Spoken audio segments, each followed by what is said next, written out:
Hey, welcome back to another episode of the Racing with Ryan podcast. I'm your host, Ryan Stevens. Very special episode here today, episode 100.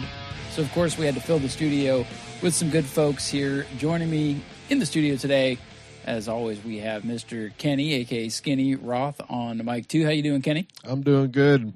How are you doing? Good. You know, it's episode 100, and the racing gods graced us with literally not much to talk about. But we are going to fill up the show because we brought in good friend of the show, Mr. Tom Stout from Speedway Video. How's it going, buddy?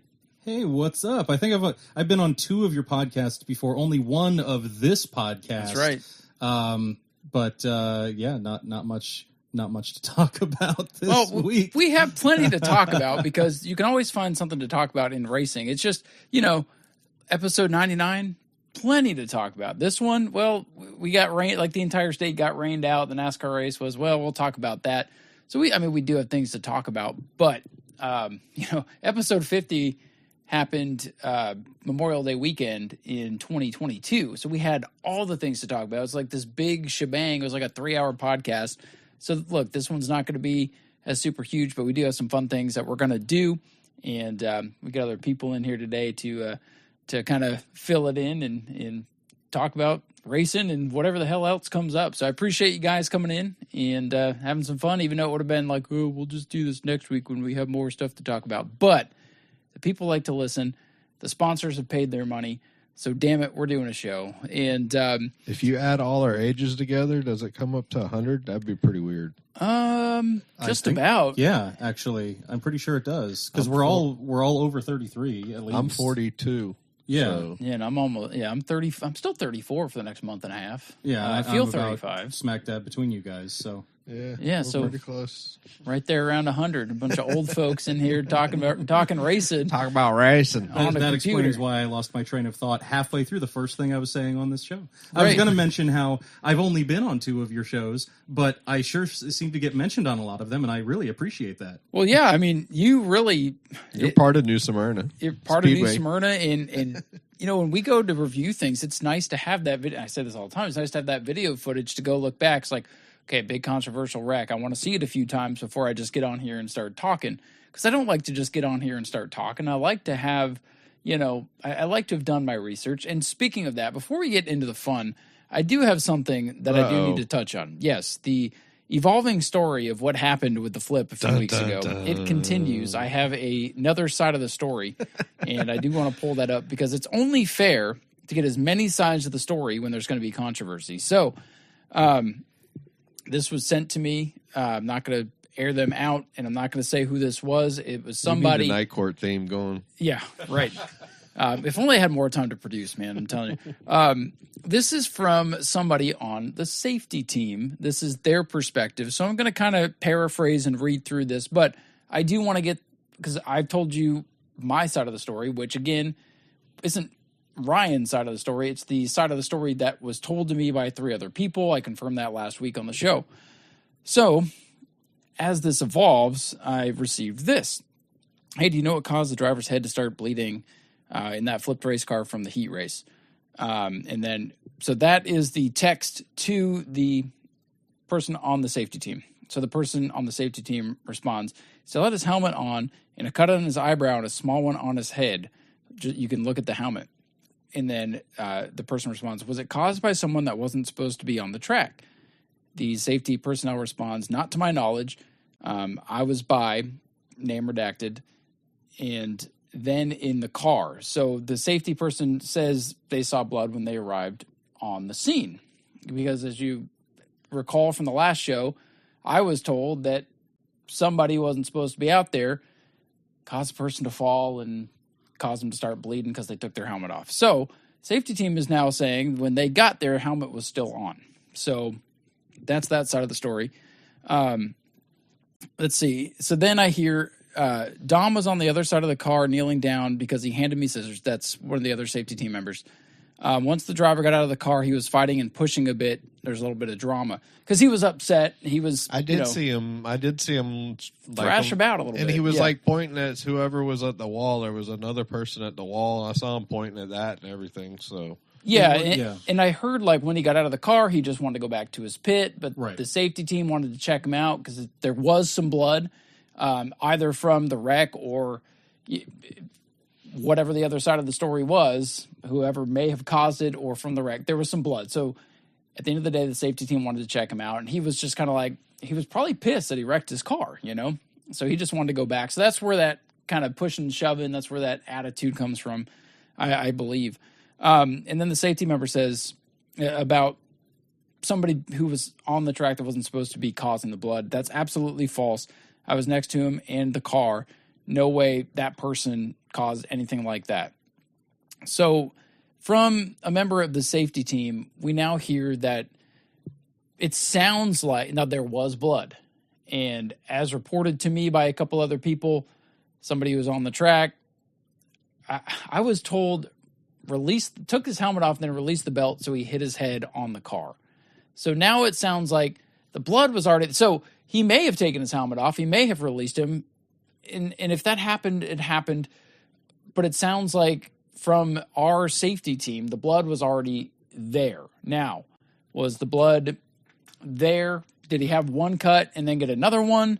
Maybe. Was the blood already there and so there was no further damage done?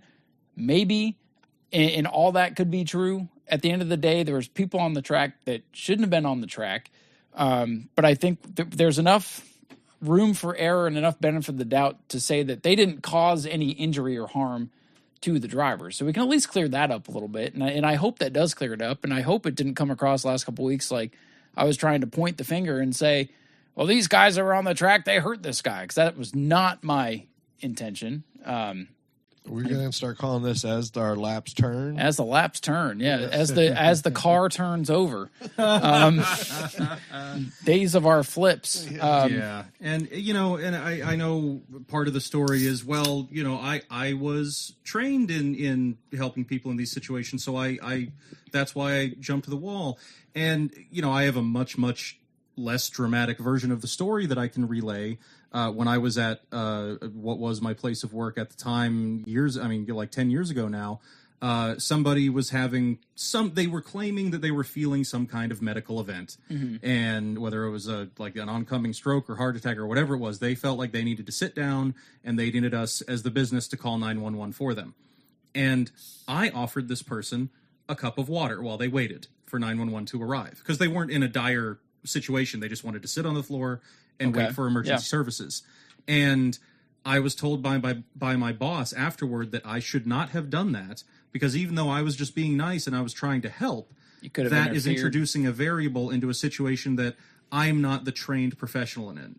That we had called emergency services at that point. It's in their hands. So it sounds like BS. It sounds like, why can't you just offer somebody some water? If you know what you're doing, why can't you just hop the fence? If you're closer than EMS is, it's a cover your butt situation for the track. I believe professionals. That was his entire intention. Like, of shit, course. That was crazy. I know that guy that parked next to me, whatever the relationship is. Yeah. Let me help. And he was, in all honesty, I believe that he was just trying to help. 100%.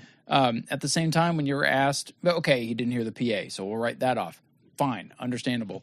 But when asked by safety personnel to get away from the scene and let them handle it, that's where a lot of the refusal came from, so to speak. And that's where some of the issues came from. He was asked by multiple people to leave the scene and didn't. So just because, what was a story that was given might be a little bit different from what actually happened. That's all. That's great. I'm glad to hear. I'm glad to get that update from the safety team. But still, at the end of the day, don't come on the track. And if you do, heat of the moment stuff happens. And I think if that guy had jumped over the wall and then was like, oh, shoot, and jumped back over, we don't have an issue. And nothing gets talked about. So, again. On today's one lap to go. Yeah. So this is kind of going to put the checkered flag on this story. But I did get another side of it, so I wanted to share that in the interest of fairness. Now if the driver reaches out and wants to talk to you, then we'll follow up another time. But reach out, buddy. There's definitely a benefit of the doubt in the situation now, coming from our own safety team. So I honestly believe it was just a lot of chaos, a lot of commotion, and maybe to those other people that weren't safety personnel when the driver got out, And this guy heard this. He thinks he saw this. So the story gets like the telephone game. So that's the update I have on that. And I hope that helps clear things up. And sorry to paint somebody in a bad light.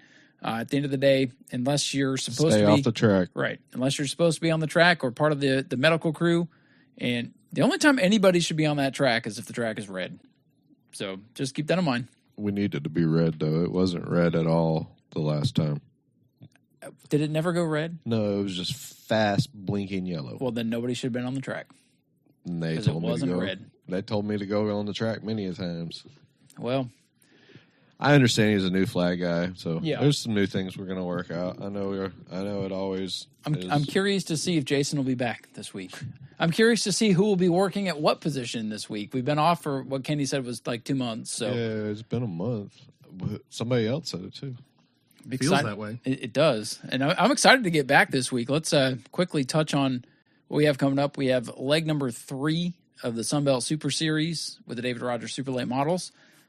Pretty good little field building. For race number 2, what do we know, Kenny? Like 6 drivers who are going to be there? Like Brad May, Michael Goddard. Yeah, then like Saturday, they We were had like, hey. 4 or 5 guys come out of Yeah. the woodworks. So Yeah, didn't that Graham came to that one? Yeah. Who else? Didn't TJ Brennan- DeCare come? no, Brennan Pletcher did, the 75. You never know. Is there a super late model race?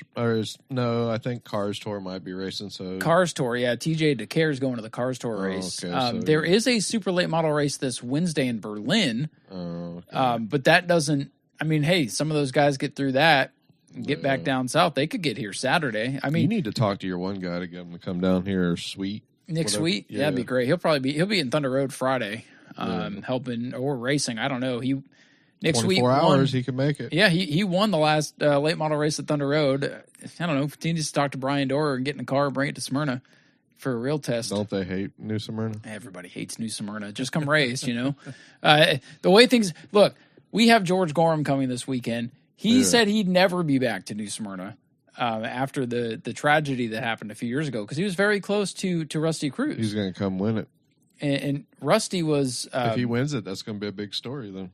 Did you guys know that Rusty was a transporter driver for the DGR team, the team that Williams drives for? No. So no. And Mario Goslin's associated with that team, who's associated That's with cool. George Gorham. So there's a whole line there. So when they lost Rusty, it was a big thing, and they looked at it like, how could a place let that happen? Very understandable, and I respect that. But here's the thing about George: he's had a run in now at Auburndale and been barred from Auburndale. So, and he's been going over to Showtime and racing 5 cars. He's been going over to Citrus and racing 6, 7 cars. He wants to come to the big track and have a good fun time. Right now, He's fast there. I know he's fast. He's great at the bull rings. He's super dominant over there. He's won championships at 417. Citrus. Has he won at New Smyrna? In the Sportsman. In the Sportsman, for sure. Yes, you're right about that.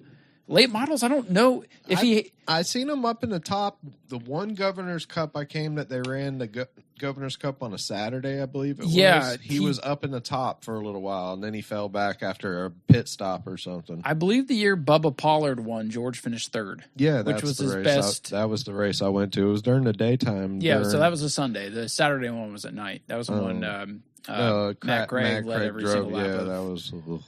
Yeah. But no, like if George has a late model win here, it's in a 35 lapper, you know, doesn't go in any record books that you're going to find online. Doesn't have any marquee wins at New Smyrna.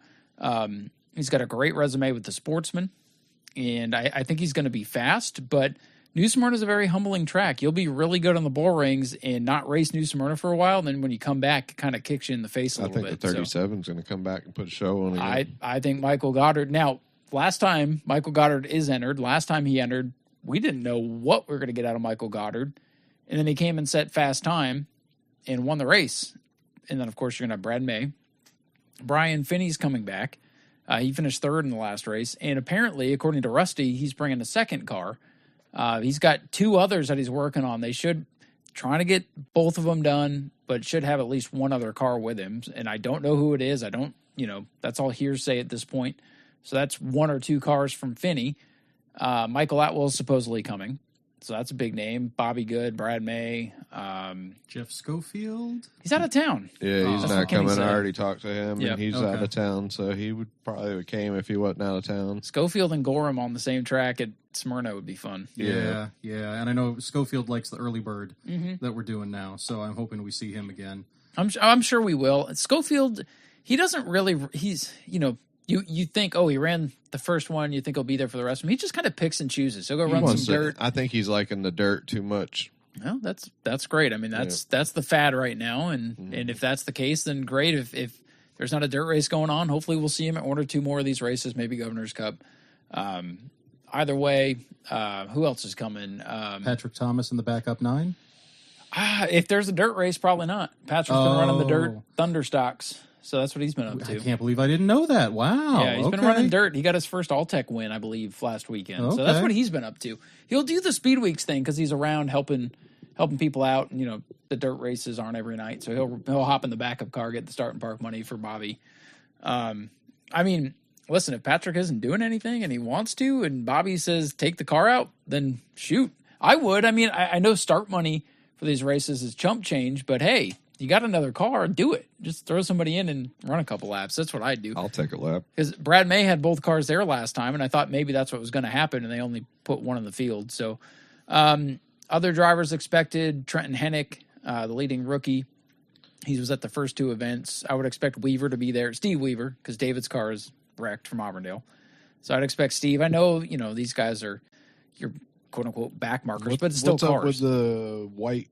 I would imagine they'll be there. They've made every attempt to be at the races this year. They're just still working out the kinks on that car. But I expect the 22 that number, to be they there. Need to get a bigger number on it. Get a bigger number. It'll be fine. Apparently that number was donated to them last minute. So I think they're just happy to have a number on the car. I'm gonna have to get a bigger number, I think. I'm trying to think if there's anybody else. Those are the ones that I know about. We mentioned Graham was at the last one. Yes. Or at the no, that was the last. That was the last super late race. I'm thinking of. Well, it doesn't matter. I am thinking of the right race. Is he definitely going to come to this one? I have not heard. I didn't hear He about didn't him post coming until the day of. Yeah, Friday or Saturday before the race. So maybe. Okay. I haven't seen. We'll Hind, wait I and think, see. is up north too. He's probably at Money in the Bank. Yeah. I'm not sure. I know the entry list is out there. I haven't closely inspected it. But when I was talking to Rusty, I'm like, you never know.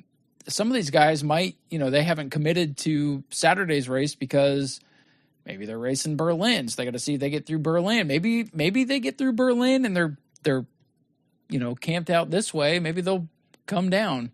Maybe you'll get a Wilson car. Maybe you'll get an Anthony Campy car. I don't know. It'd be nice to get all four of them. That'd be awesome. It'd be great. Give us a Wilson car. Give us Anthony Campy. Give us Michael Hind. All things considered, though, I think we'll have a good field. I mean, there could be some surprises. I think the Superfield's been surprising this whole year. Yeah. Yeah. No, and that's what I was talking Compared to to Rusty last about. year.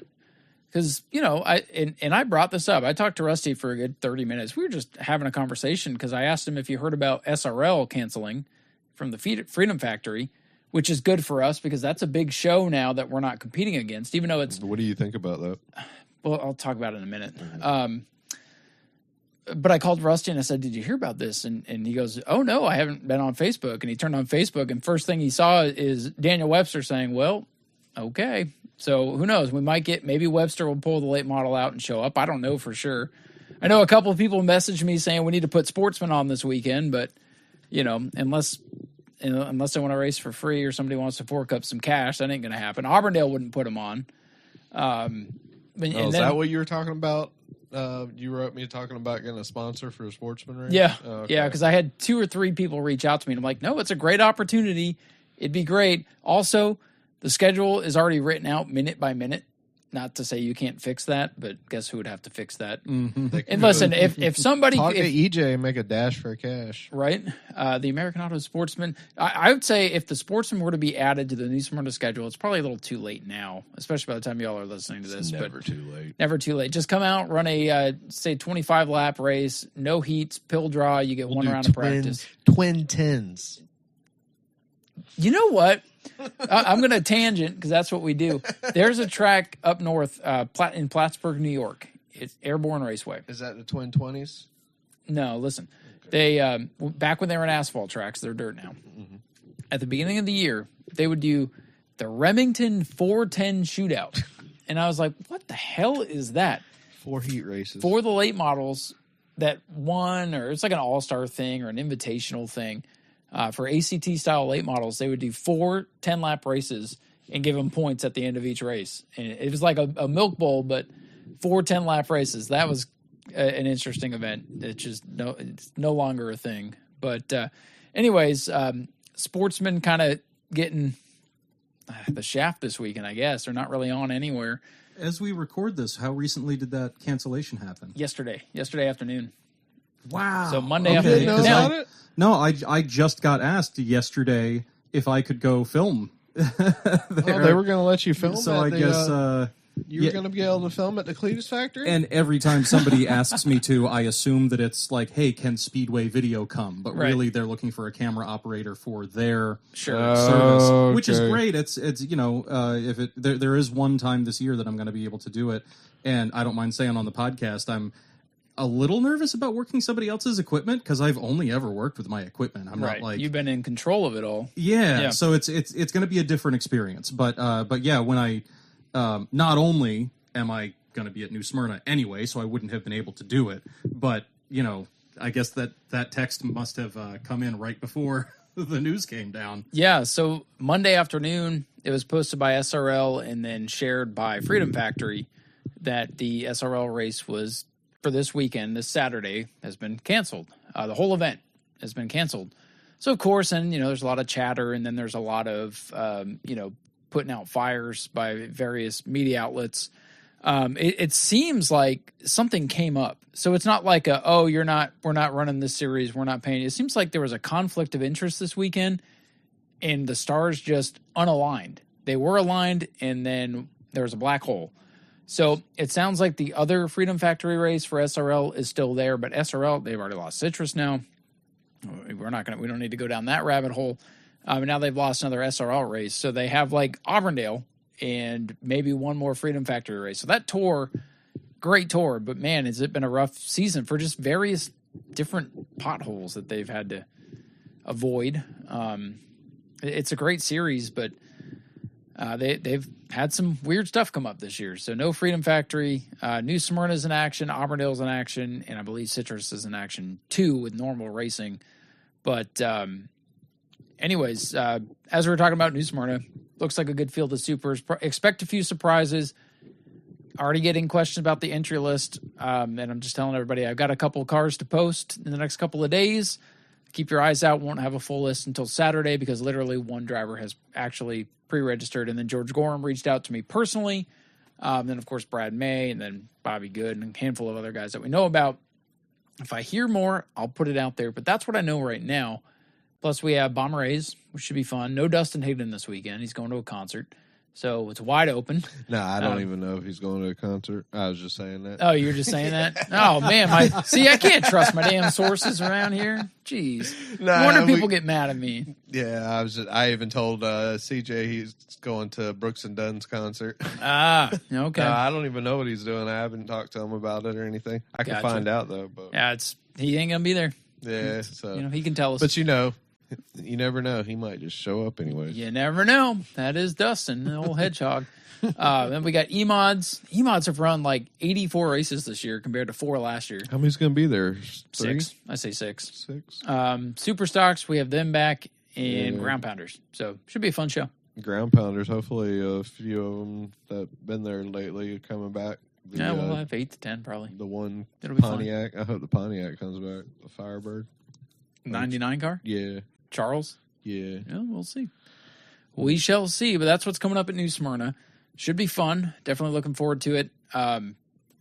Anybody have anything else they want to add as far as this weekend goes? Just looking forward to being back at the big track. All right. Kenny nods in approval. This is not a visual show, sir. I'm too comfortable over here. You put a bed over here instead of a chair, so sometimes I get chilled back. I know. I need you to wake up, though, because I'm going to turn it over. Boy. I've told my story. I'm going to put Kenny on the spot a little bit here. I've told my story on here. If you've been listening to the show for any amount of time, you know where I came from. You know what I'm up to. We had Tom in last time. He told his story. So, Kenny, I kind of want to hear your story. You've been on the show here the last couple of weeks. You're officially the new co-host of this thing, so I figure on the 100th episode, we might as well have some good content here. Listen, you've become, over the last couple of years, a big player in New Smyrna, and I think that was made quite clear to you based on some things that happened behind the scenes where some people stuck up for you. Yeah. And we don't need to go into all that, but that had to kind of reassure you that you found a place here. So I want to turn it over to you, and I want to hear your story. Like, how did you get involved with this racing thing? How did you get involved with New Smyrna? And then how did you get back involved with New Smyrna? So tell us your story. Well, I pretty much grew up at New Smyrna back in like 87 or 88 because my grandpa, he raced at O'Galley Speedway. Where's that? Melbourne Speedway. Okay. Yeah, it used to be another lost racetrack. Yeah, it used to be right there off of Wickham Road and everything. The only piece I seen was a little small patch of it, and now it's all apartments and of course all that stuff. But that was like in the 80s. This would have been like early 80s when I seen it the last time. And then my grandpa, Demolition Derby, he was a champion in a Demolition Derby, and then my uncle, he raced. They would have back then they call it the Bomber A's was like the super stocks. The Bomber B's was like the weren't they the runabouts? No, was that a thing? They called them that, but it was always I always remember Bomber A and Bomber B. Okay. Bomber B's was so that's a long running thing then. Yeah. Okay. The Bomber I always remember as Bombers, and that's why I hate it. I want to change it. It should be like Strictly Stocks or something like that. But anyways, so he raced in the Bomber B, which would have been just like pretty much what I race in, just DOT tires, a stock car, put a cage in it, and raced that. He got good in that, and then he moved to Bomber A's, which would be super stock, where you had slick tires and stuff like that. Won a bunch of races, and that was back when he'd go to Orlando Friday and Saturday New Smyrna. And he was always competitive, always doing good. Everybody hated him, always having to tear motors down. Then he moved up. I guess they would have called it the Sportsman, which isn't the Sportsman that we have now. It would have been like the Camaros, which I would think would be super stocks, I guess. Right, super stock, pure stock type deal. Yeah. So that was Sportsman because that's when he had a Camaro, and then he had, I think he raced the Camaro mostly in the Sportsman. And then it was the limited late models was the last thing he raced, and that would have been like 90 to 94. He raced that, and I have a picture of him at a World Series victory, but that I don't know what year it was. But you said you looked up the list, and that year's not on there. So yeah, I remember looking into that during my research for the World Series this year, and the limited late model stuff on there, anything past about 96, 97, it's hit or miss what they have. Like they have all the modified stuff, but some of the other support stuff from those days, it's harder to find on third turn. So I do remember looking that up. So he did all that, and just me and my mom, we moved because I grew up in Melbourne, and then we moved from Melbourne to Kenansville out in the country. I was a little country boy and everything.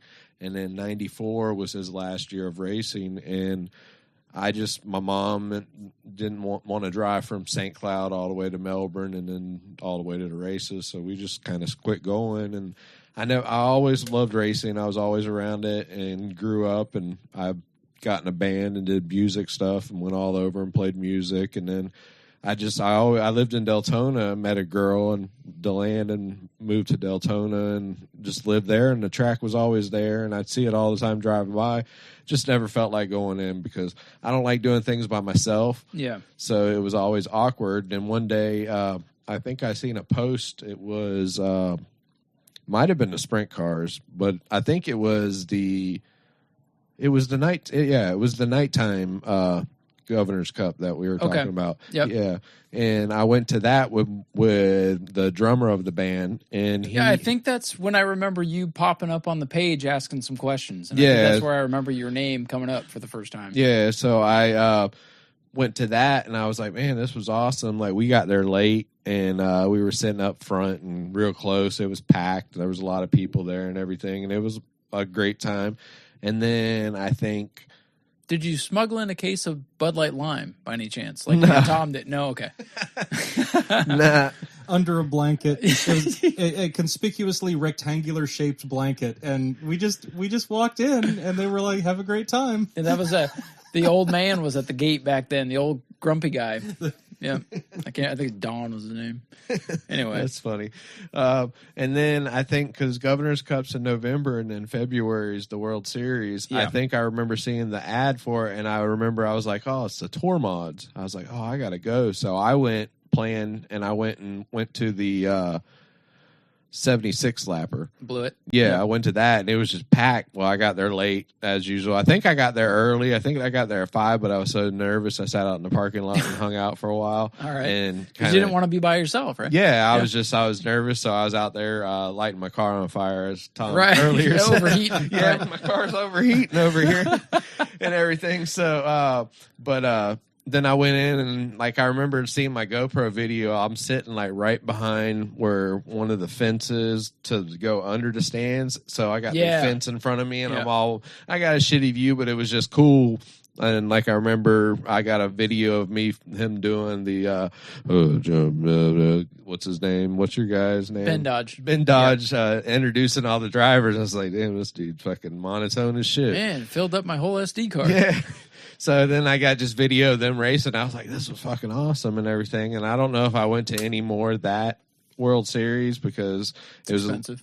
Yeah, it might have been that, or I just didn't want to go, or I was working at another job or something. I don't remember. That was so long ago. That was 2018. So long ago. I mean, 5 years, but that's a long, half a decade. You know a lot. That was a good Blue It, wasn't it? I don't remember. That was the one where they went side by side. Oh, Blue It and Nocella and Hirschman. Yeah, they did the photo finish. Yep, and Nocella won it by a red bumper bar. And then I remember I just started going, and then I started seeing the weekly coming, talking and everything. So well, that's about the time you got active on the yeah, because I'd always be bitching about like, oh, car count, and Ryan would be like, well, get people to come, or I'd say something. I'd always be my negative self, and before you knew that, I was just trying to start conversation and everything. I'm like, who the fuck is this guy? This asshole. I'll never forget somebody who I knew saw you videoing in the stands and tried to stand in front of you to block your video because we have Tom. I'll never forget that. Oh, that's and now awesome. I look back at that and I'm like, so stupid. That's hilarious. Let the guy have fun. Grandstand videos suck, don't you? Oh man, I want to see. I need to figure. That account's gone, so I don't have that video anymore. I'm on my I remember them. Oh, he tried to stand in front of his video, and I'm like, just leave him alone. He's just because at this time I'm like, okay, Kenny's cool. He just wants to. I could tell he's like he wants to get involved. Yeah, and he just wants to come do his thing. I'm like, just leave him alone. It's his little You're not going to prevent everybody from... I stood over by the Spears of all people, and I remember George he would always see my videos and everything. He'd be like, hey, you want to ever put a camera in my car? And you're welcome to my pit. He'd always invite me. And then Greg was actually standing right next to me. And I remember seeing Greg watch me. And, Greg was...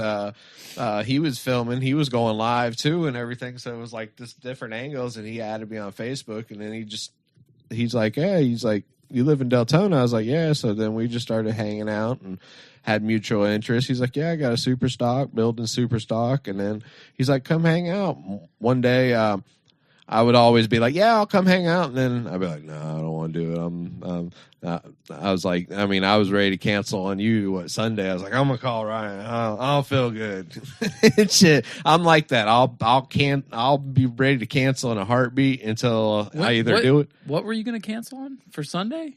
No, to come here do the podcast. I was like, I don't want to do the podcast yet. I was quitting already, and it's a weird thing with me. I have anxiety of that shit. Like, just totally get it. Get it. I'll be like, I don't want to do it, but then I'm glad I do it, and then it's like there's many times I don't want to go to races or I don't want to do it, but then I end up doing it. So I can understand. There are things that you love to do, but in the back of your mind, it's like, oh my god, I have to do that. Yeah. Oh, sometimes I don't want to do that, but then you get there and you're like, oh, I'm glad I do that. Yeah, oh, definitely. That's always. There's times where I'm like, I don't want to go to the shop, and then I go to the shop and I have a blast and everything. So, and you'd kick yourself if you didn't go. Yeah. So, if I wouldn't, there was, like I said, I was laying on the couch one day and he messaged me and it was like 6 o'clock and he's like, oh, I woke up and I seen the message and I was like, well, fuck, I'll go up to the races. So I went up to the races like 6 o'clock and I got there and the heats was going and there's a video every now and then I see the video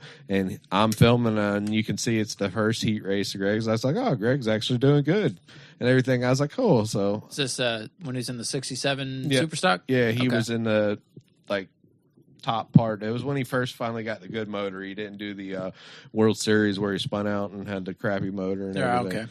Yeah, so then I went down there and hung out with him. I put a camera in his car and I didn't have the right mounts at the time. I was still new and everything. And so I started hanging out with him. He's like, yeah, you're more welcome. And I knew knowledge. I'm knowledgeable about cars. I know some about maintenance on cars. And like I said, growing up around it. And we just hung out, always did a bunch of stuff racing every race. I'd come out and hang out and just started meeting other people and everything. And I'm sociable if you, like, I don't know, I guess find me at the right moment because there's times where I don't want to be sociable. It's just... I'm like that too. Sometimes, and I hate that I'm this way. Sometimes I like to just go walk through the pits and keep to myself. Like when I'm making my notes, like when I was at Auburndale the other week, I'm like, I just wanted to walk around and take mental notes. I could have walked up to everybody's pit and talked to everybody. And if somebody called me over, I'd talk to them. So I'm not like antisocial, but sometimes I like to just kind of do my thing, let them do their thing. So I get that. Yeah. Yeah. So I just started hanging, talking to people and everything. And I guess, I don't know, I just kind of like migrated towards the Spears because they've always seemed like they were having fun and they'd always talk to Greg and everything. And I guess just seeing George always would invite me over, and then they're always welcoming the Spears. Always. And then like Justin, me and Justin kind of hit it off as buddies and everything, and he was always having the battle with Bobby Holly, and Greg would park over by Bobby Holly. Well, I'd go talk to Justin and be like, oh, you and Bobby gonna have issues tonight, just messing around with Justin, and we just all became friends. And then what was it, I think it was my birthday was coming up, and Gage's birthday, I think, is in December too. So he's like, oh, come out. We're having a party for Gage, and we'll celebrate your birthday. So we kind of did a hangout. And George is like, oh, you'll get along with our buddy Rick. And they call him Smokey and everything. And he overheats too. Yeah. Yep. So, you know what I'm saying? Oh, he's going to get a kick out of that. Oh, he should. Yeah. So, but yeah. Damn, fuck me up. But so he's like, yeah, let's go hang out with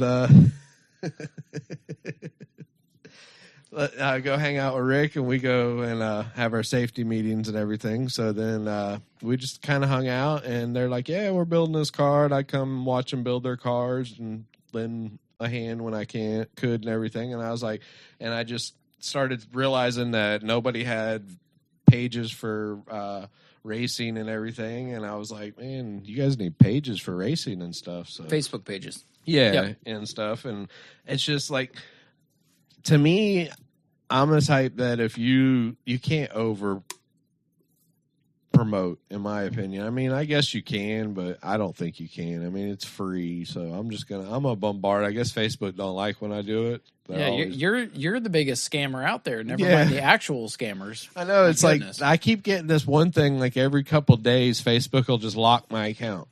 Sure. I'll be in the middle of sharing something. You're too active on our social media platform. Yeah, doing the things you're encouraged to do every day. But every day, 4 to 5 times a day, I see somebody that I know is tagged in the video that says, "Look who died in this accident." I get those every couple of days. And I report it every time, and I've actually gotten reports back to say they find nothing wrong with this thing. And I'm like, listen, today Ricky Brooks messaged me asking if I had received my funds yet.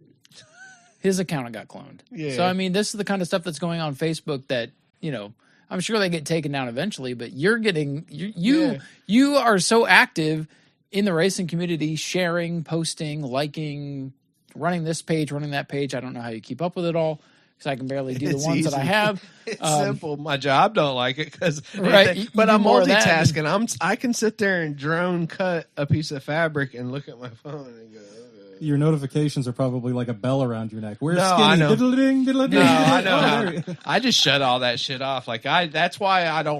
I won't respond fast sometimes because I don't get none of the notifications. Even like the new Smyrna page now that it's switched over to the new active Yeah, way. I don't like it. Yeah, You have to jump through more hoops to be able to get stuff done. it's that way. But the thing that made it a little bit better for me, in my opinion, is it made New Smyrna page as its own.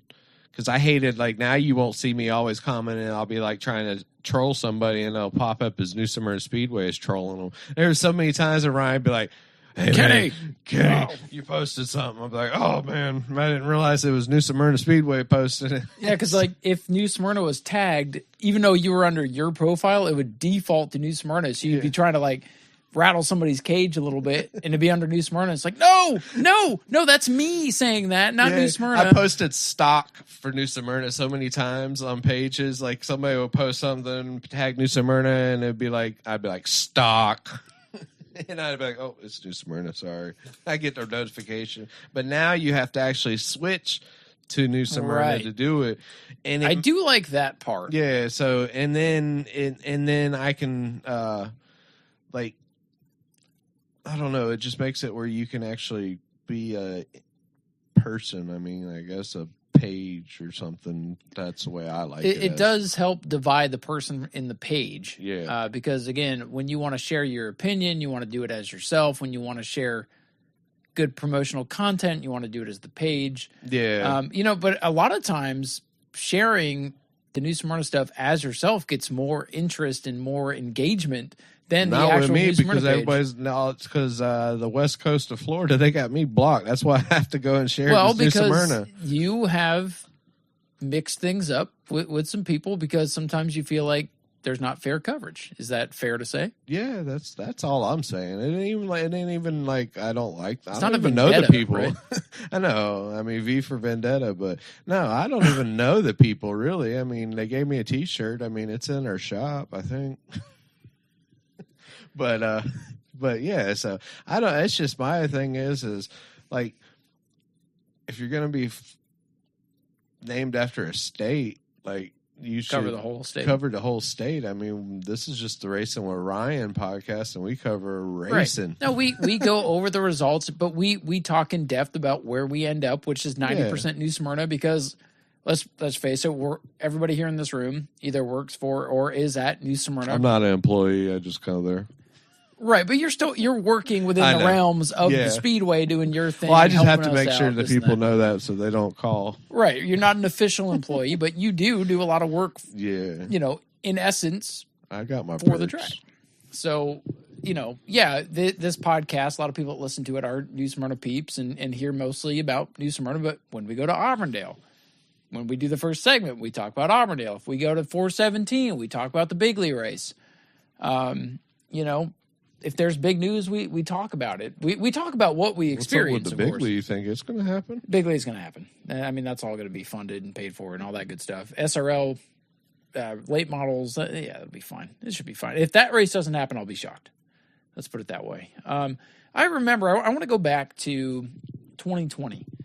That is when I think Facebook tried to cut you off and limit your sharing because I would make a post. Rusty gave me the idea when you get an entry for the World Series, make a post about them. And that's what we've been doing for the past 3 or 4 years. We get an entry and we start rolling them out. And then I get a backlog and then people, where's my entry post? I entered a week ago. I'm like, you're like 60th on the list, dude. I'll get to you. But you would take every single one of those posts that I would make. And this is before, like, we knew of each other, but we weren't, I mean, not to say you weren't my buddy, but, we weren't as close yet. We didn't really know each other. Still that asshole on Facebook. Right. But I noticed you were sharing everything. You would share every post that I would put up. I would basically hit enter and submit on a post, and it would be shared to 95 other pages. And that's when Facebook started flagging you. And this guy's he's a spammer. Can't have that on our platform. I know. I'm on my third account because of that. I just remember that was the year that, like, the World Series went from, like, yeah, the World Series, it's great, it's cool, to, wow, the World Series is back. Yeah, and then COVID hit, And then the next year, the World Series was big again because everybody was getting over COVID, and a lot of people came down that couldn't race last year. Yeah, and the last few World Series have been great since I've been around. Seem to be like great. I Yeah. mean, I think the whole in general in New Smyrna has been a lot better than I've seen stuff before.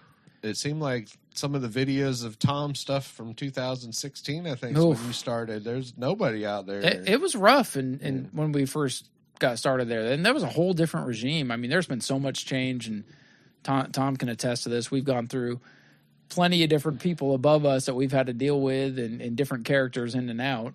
And I think we talked about this on the last time we interviewed you. But That's right. You've seen the ebbs and flows, and there's good nights and there's bad nights, and there's good things that happen and there's bad things that happen. The World Series have been great. It's back on the map. I think everybody who's had a part in that, whether it be Kenny sharing, whether it be Rusty giving me the idea to make all the welcome posts, which is something I do even to a lesser extent during the regular season when we have bigger events. I think a lot of people have come together and had a lot of good ideas, and we've been able to use social media for relatively good to post things out there. And we've got the videos. I mean, there's not a track that just has a videographer weekly. Oh, we're spoiled by Tom and Speedway video. Oh, I know. And thank God he happened to be with me that night when Scott Corman asked me if I knew somebody who would want a video. And here we are in the bleachers.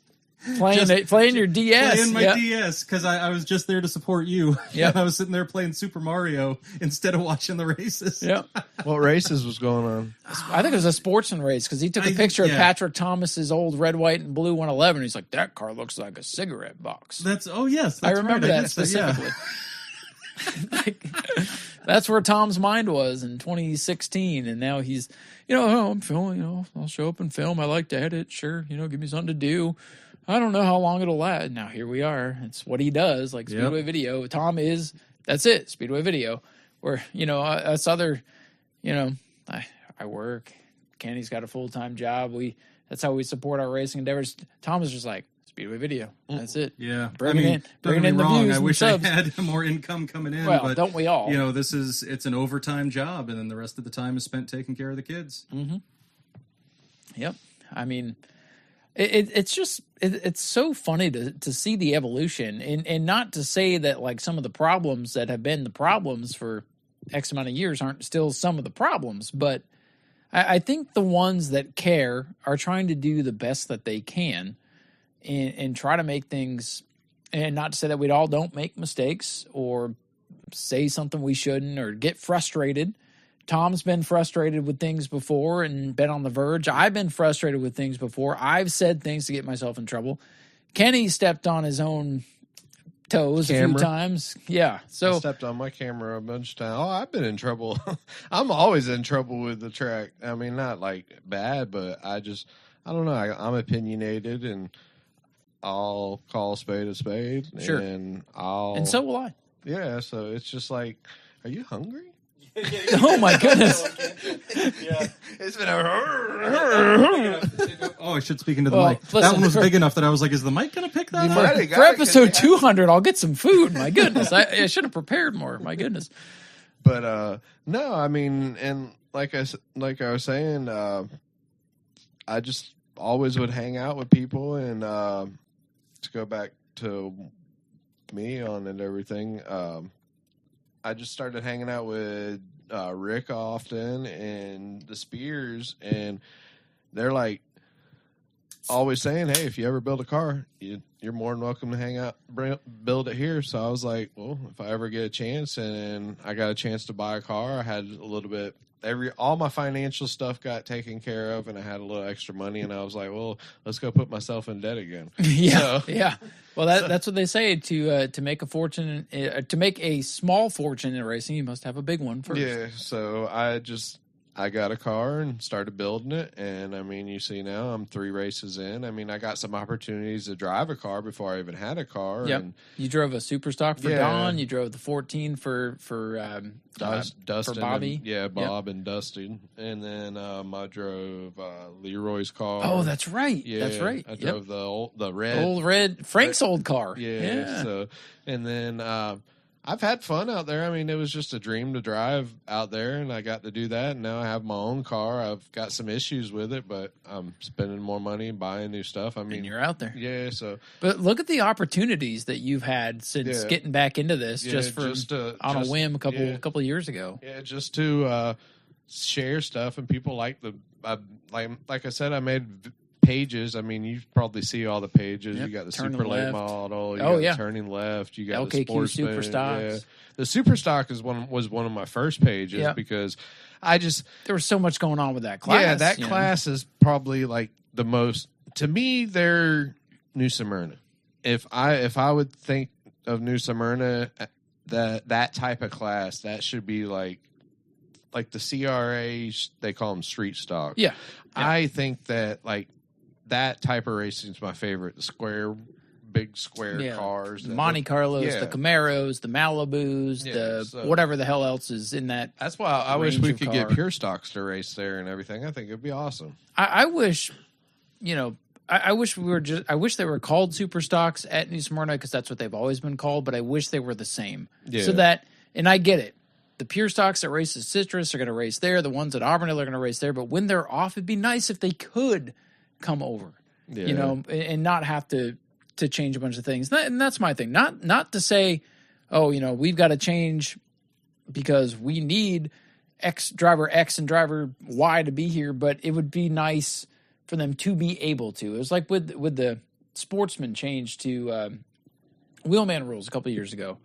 I'm like 90% of the cars in the state are wheelman cars, so not that 90% of them are just going to come here every week to run for points, but wouldn't it be nice on an off weekend if one of the big wheelman guys was just like, I want to race, and New Smyrna's racing so I can.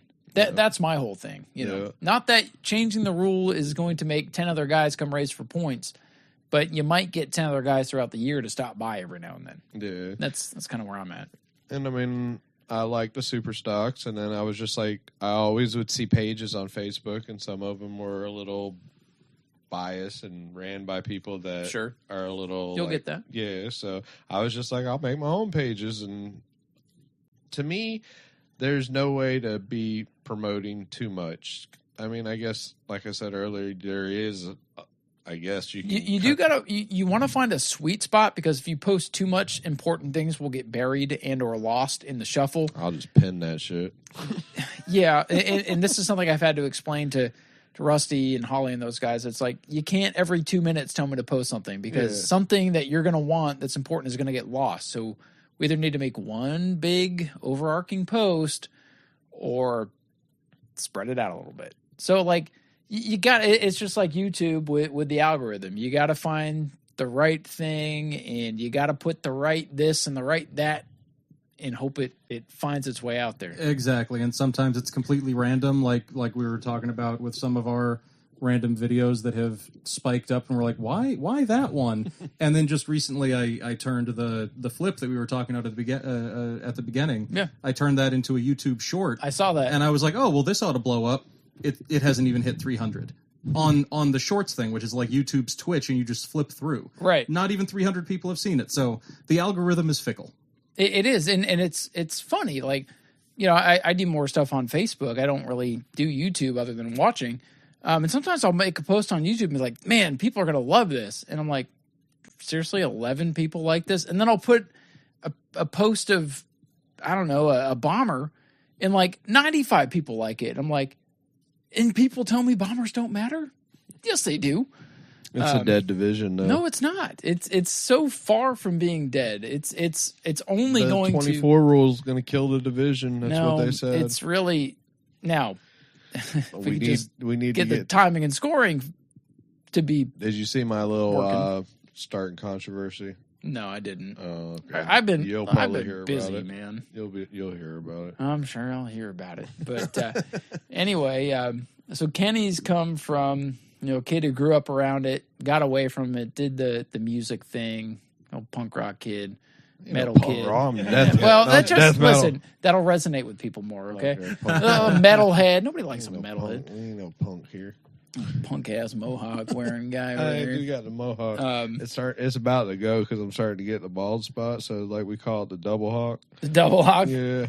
You probably didn't know until you watched yourself on Speedway video. And Oh, you're like, yeah, oh, that's no. where I get you get the greatest glare off of my head. Sometimes I'm like, get off my head, man. Jeez. I remember- the lighting in this shot is great. Oh, it's just Skinny's. Yeah.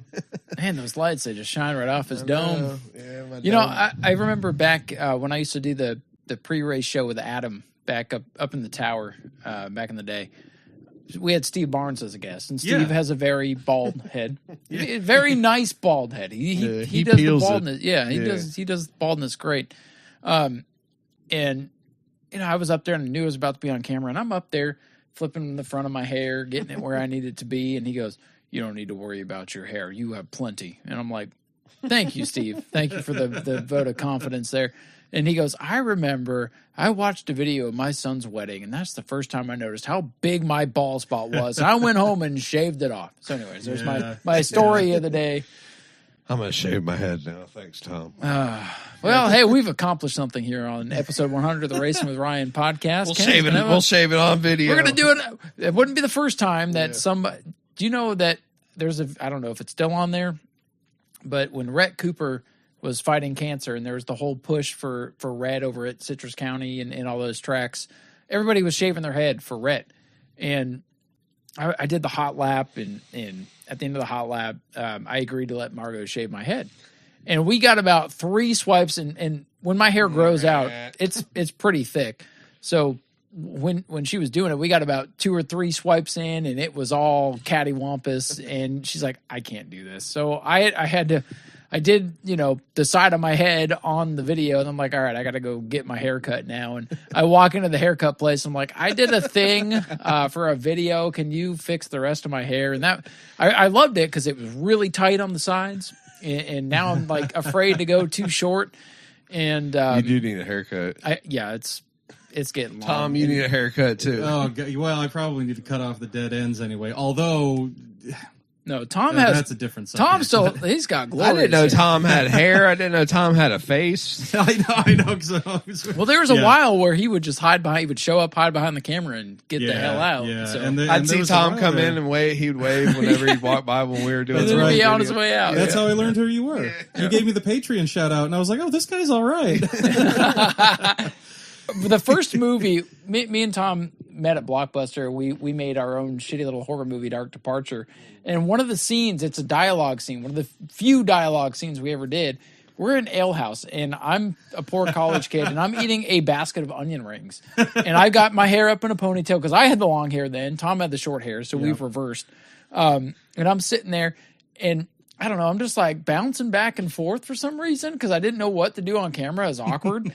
And I'm eating onion rings, but I'm eating them like I'm chewing a pack of gum. So I'm like, yeah, that would be super cool. It's just, I didn't know who the hell I was yet. You know what I mean? I was a weird kid. Anyway, I see that footage. it's in there, and I watched the last one that you posted. Is it Dark Departure 3? Yeah, that was a good one. The one that's actually good. Yeah. We put a lot of blood, sweat, and tears and pain into that one that Tom was still paying for. I wanted to make a horror movie when I was a kid, and the horror movie was going to be ended up. There was always something getting killed, but it ended up being the camera was the killer. Because I love trauma. Killer camera? Yeah, I love trauma shit and all that stupid shit. And I love the dumber it is, the better. I mean, that's like one of my favorite movies, The Ginger Dead Man. Oh yeah, God, do you remember that? I sure do. I remember watching Code of the Templars and then Ginger Dead Man over a couple of Heinekens. Code of the Templars we together? Did. Because I remember watching it. And Ginger Dead Man I remember that one more distinctly because Code of the Templars was just plain old bad. Yes. Ginger Dead Man, I wish it was worse because then it would have been more fun. It was just sort of like, oh, well, that was a movie. We got it from Blockbuster and swung through a gas station to get some. We worked. Was that the night that I got Clamato because I didn't know what it was, and I was like, "This seems tropical and nice," and then it just tasted like drinking vomit. And I was like, "I don't think I can." Oh do my this. God! I remember that night because we had worked a shift together. We rented those movies. We went back to your apartment. We watched them, and so we worked till midnight, 1 o'clock, whatever the store was open till. So we watched 2 movies. And this is college days where I could stay up all night back in the day, no responsibility. So I thought, I get home, forget it's trash night, and I walk in the house at like 6 a.m. to my mother, who's waking up for work, and is pissed because I still lived at home, and is pissed because I missed trash night. I remember that. Oh, I'll never forget that night. I Don't miss trash night. Huh? Don't miss trash Don't night. miss trash night. And I forgot a whole bunch more after that too. So, oh man. Well, now we've gotten to know Kenny a little bit more, and hopefully you'll know me more. Yeah, Hopefully I get to stick well, around and I don't get in trouble. Your story will continue to evolve. I mean, you've gone from kid who grew up around it to, well, I'm going to go do other things in my life. Now I run this bitch. No, you do not, but you run on the racetrack. I mean, you're a Yeah. racer now, which is pretty cool. I run on the wall too. I run on. You've hit about everything out there but the lottery. So Yeah, I've hit that same spot of the wall twice. I hit the wall. it jets out right there, man. No, it don't. It's It don't very jet out that deceiving much. off for you. Think you got a lot of space, and then if you got another car on your inside, you do not. Tom hungry over here. We need to get Subscribe to Speedway videos. Yes, we need some Patreon/Speedway we need a videos so Tom Speedway can eat. Patreon so Tom can eat. Oh man! So Tom, what's going on with Speedway video these days? Things still. I know we talked a little bit about it, but things Yeah, still it's get been clicking? It's been weird not having anything to edit. I mean, granted, I'm forcing myself to not put anything up right now, and there is even as this comes out, it'll still be in the future. There Taking is the month off too. Yeah. Yeah, a flashback on the 2019 Pro Truck season at New Smyrna when the division was reintroduced, and I know a 3 or lot of 4 people. trucks. Well, right, and that's you sort of think like, wait, why would he do that? It was actually a pretty exciting season when you look back at it. And Is sure, that when Lester was still around? yeah, it Lester was, and Becca. and Chuck Ayers, I wish Jamie Lester Sullivan. was here now. Racing that. Yeah, and it's an exciting division this year. We've only seen one race out of them so far, 2. but has it been 2? Yeah, and they've both been good. Yeah, because Well, the first one got cut short because of the weather moving in, and then the second one was that great battle with Richard Levance and Taylor Watson, like And the best that's- truck race we've ever seen. And she this is what puked in her happens to me. helmet. I watch all this stuff, more than a lot of people do because I do You it have live to. and then I go Yeah. back and I edit it, but I'm taking in so much that I forget silly things like that. Like, oh yeah, there actually have been 2 pro truck races this year, even though they were both very memorable. When you jog my memory, I'm like, oh yeah. But I've worked so nonstop on the channel. I've worked harder in 2023 than ever on Speedway video, and not everything I'm doing this year is going to continue to stick around because I'm doing so much this year that I'm seeing like what is and isn't working, and so over time I might be like, oh, okay, well maybe I won't do filter that it part out. as much because there isn't as much demand for it. But I'm trying a lot, and this 1 week, like, if I had really wanted to, I could have tried to knock down the citrus store. I haven't really found my way back there after the management shift, not for lack of trying, but I haven't tried super hard. But when Auburndale rained out, I just decided, you know what? I'm not going to spend the time putting together more flashback highlight reels. I'm not going to look at this and look at that. And I'll still like pull up the YouTube Studio app and be like, oh, how many hits did this get? How many hits did that get? Well, What are people watching? Sometimes if the weather gods are going to give you a week off, just take it. Yeah, and I haven't, there's been one other week this year that I took off, but I'm just forcing myself to be like, okay, just chill. Just hang out with your kids, hunt some shiny Pokemon. I caught a shiny Cacnea. So Still playing Pokemon Go? I'm nerdier than You Ryan. still play is. He's Pokemon Go? Oh, yeah, God. Ryan's on the Pokemon Go. I still buy the console games. Oh, boy. Oh man. Look, it's my walk companion. Okay. Did you get a Charmander? Heck yeah! You know what? To nerd out for a moment, on the day Peyton was born, I woke up and I walked over to the nearest stop because I'm like, I want to spin a stop because I know I'm not going to be focused on this the rest of the day. So I walk over and I spin the stop, and after I spin the stop, the first Pokemon that pops up is a Charmander, which is one of my favorite original Pokemon. Yeah, of course. One of my top 10, top 5 Pokemon, and it's a shiny. Whoa. And I named it Peyton. Nice. And That's this was awesome. hours before she was born. still got so it? Still have it. We'll Oh. never transfer it. Yeah. But anyway. That's my level 2. My nerdy. Yes, I am a nerd, and I remember Kim back in the day when Pokemon first came out. Oh, yeah. And, when it first came out, it was this huge thing. Like, I would post pictures on Twitter, like, look what I caught today. Wow, hashtag Pokemon Go. And Kim had just gotten into Twitter, and she would respond to everything like, how about Pokemon No? Right. Yes. Yeah. And like, we would put the track sign was a Pokestop. So on race nights, we'd lure up the track. And then Scott Cormer would get on the mic and go, do not enter the track to catch Pokemon. And I was like, yeah, we're not that stupid. Right. But thanks for the public service announcement. Right. Make sure you don't go on the track to catch Pokemon, kids. There was people actually trying? No, but okay. we did a thing, so we had to cover our asses. Because, you heard the stories, though. People are trespassing. People are getting robbed. People are walking into the street, looking at their phones, crashing their cars. Anyway, with that said, let's get into a little bit of, unless you have more on, I didn't mean to cut you off with Speedway video. No, it's been jamming. I really appreciate everyone's support. Support him some more. He's hungry. Thank you. Yeah, Feed this man. It's been great. I think it's been a really good year for the racing content on there. I think the videos have been really good. And again, huge asset. Whether you hear about it or not, people love it. People that you're never going to hear from watch Speedway video and appreciate it. The podcast appreciates it. We are able to go back and review everything, and gives us great stuff to post every now and then on the Facebook. Of course, we don't want to get you in the ire of NASCAR and get the wrong eyes on it. But, we got to be stealthy about that kind of stuff. But I think at this point, it's pretty well established that everybody knows about Speedway videos. I think so. Anywho, we appreciate it. Hey, everyone. We want to take a few moments here to thank some of our great sponsors here at the Racin' with Ryan podcast, including our good friends over at Schultz Engineered Products and Schultz Racing Fuel Cells. If you're in the market for a new racing fuel cell for your vehicle, make sure you check out Schultz Fuel Cells. They're designed and manufactured in the United States to be safer, longer lasting, and they will outperform all other fuel cells that you can get your hands on. Also, they specialize in their fuel recovery systems. You can save on your fuel expenses, significant maintenance reductions, along with a safer working environment, better for the actual environment, the outside environment, and it'll eliminate your fuel disposal fees. Those are just some of the products that Schultz Engineered Products focuses on, and you can check them out on the web at schultzproducts.com.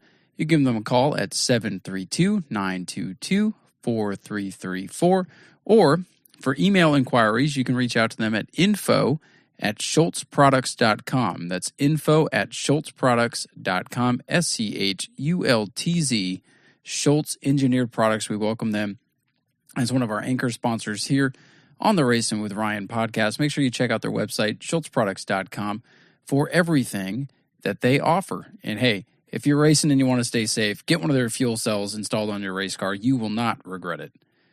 We also thank SRQ Taxes in Sarasota, Florida. We know tax season has come and gone, but guess what?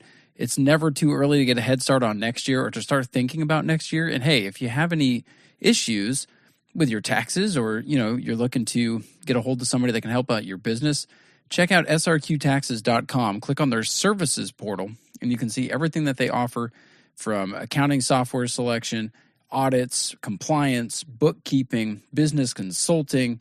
They do estate and trusts. They do financial analysis, statements, IRS representation in case you have any issues. They even have a notary public on hand for all of those documents that you might need notarized.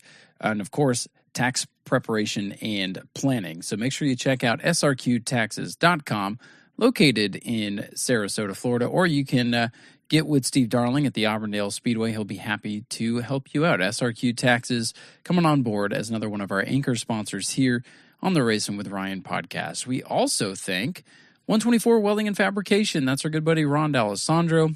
Had a great run in the 602 class a couple of weeks ago, and we really appreciate him being on board. Of course, just like it says, welding and fabrication. That's what he specializes in. If you need anything welded up, get with Ron. If you need something fabbed, get with Ron as well. He will help you out. You can also check out his Etsy store because he makes all kinds of great metalworking which make great decorations. We have the Racing with Ryan podcast logo and emblem here in the studio. Looking at it as we record right now, it makes it'll complement any room, anything you're looking for. He can do custom stuff, but you can also check him out on Etsy. If you go to Etsy.com and search 124 Welding and Fab, it'll come right up. You can check out the great products he has available, or you can reach out, contact him for anything specific. Again, that's 124 Welding and Fab. Check them out on Etsy.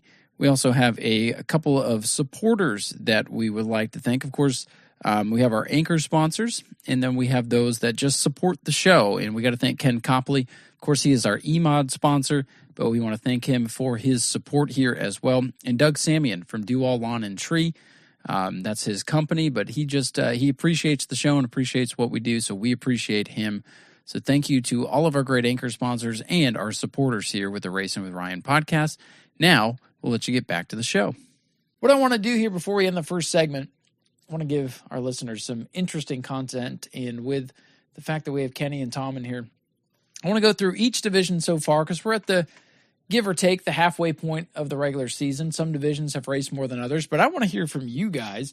And we don't have to go in crazy in depth on this, but I'm going to read off a division. I'm going to go right down the points division, and I'll let you know how many races they've had. So this might sway your opinions a little bit, but I want you to grade on a grade scale A to F what you think of each division so far.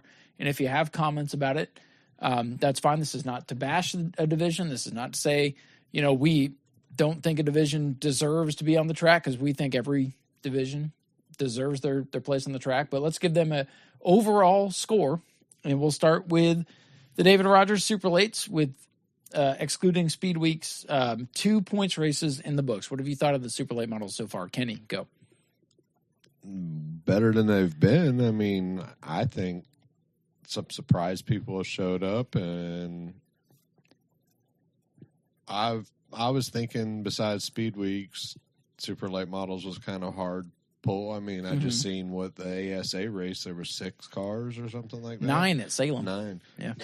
So it's like, it's a hard pull with the super late models, and we've had probably an average of at least 6 or 7. So no, our average is like 10, 11, 12. For real? Yeah, because okay. the first race was in Speed Weeks. The Orange Blossom had Okay. 18 cars. The second race had 14 show up and 12 start. So if we're pulling double digits as an average, that's better than other tracks around that used to always pull them. So in my opinion, I'll give them a solid B minus. B minus. Okay.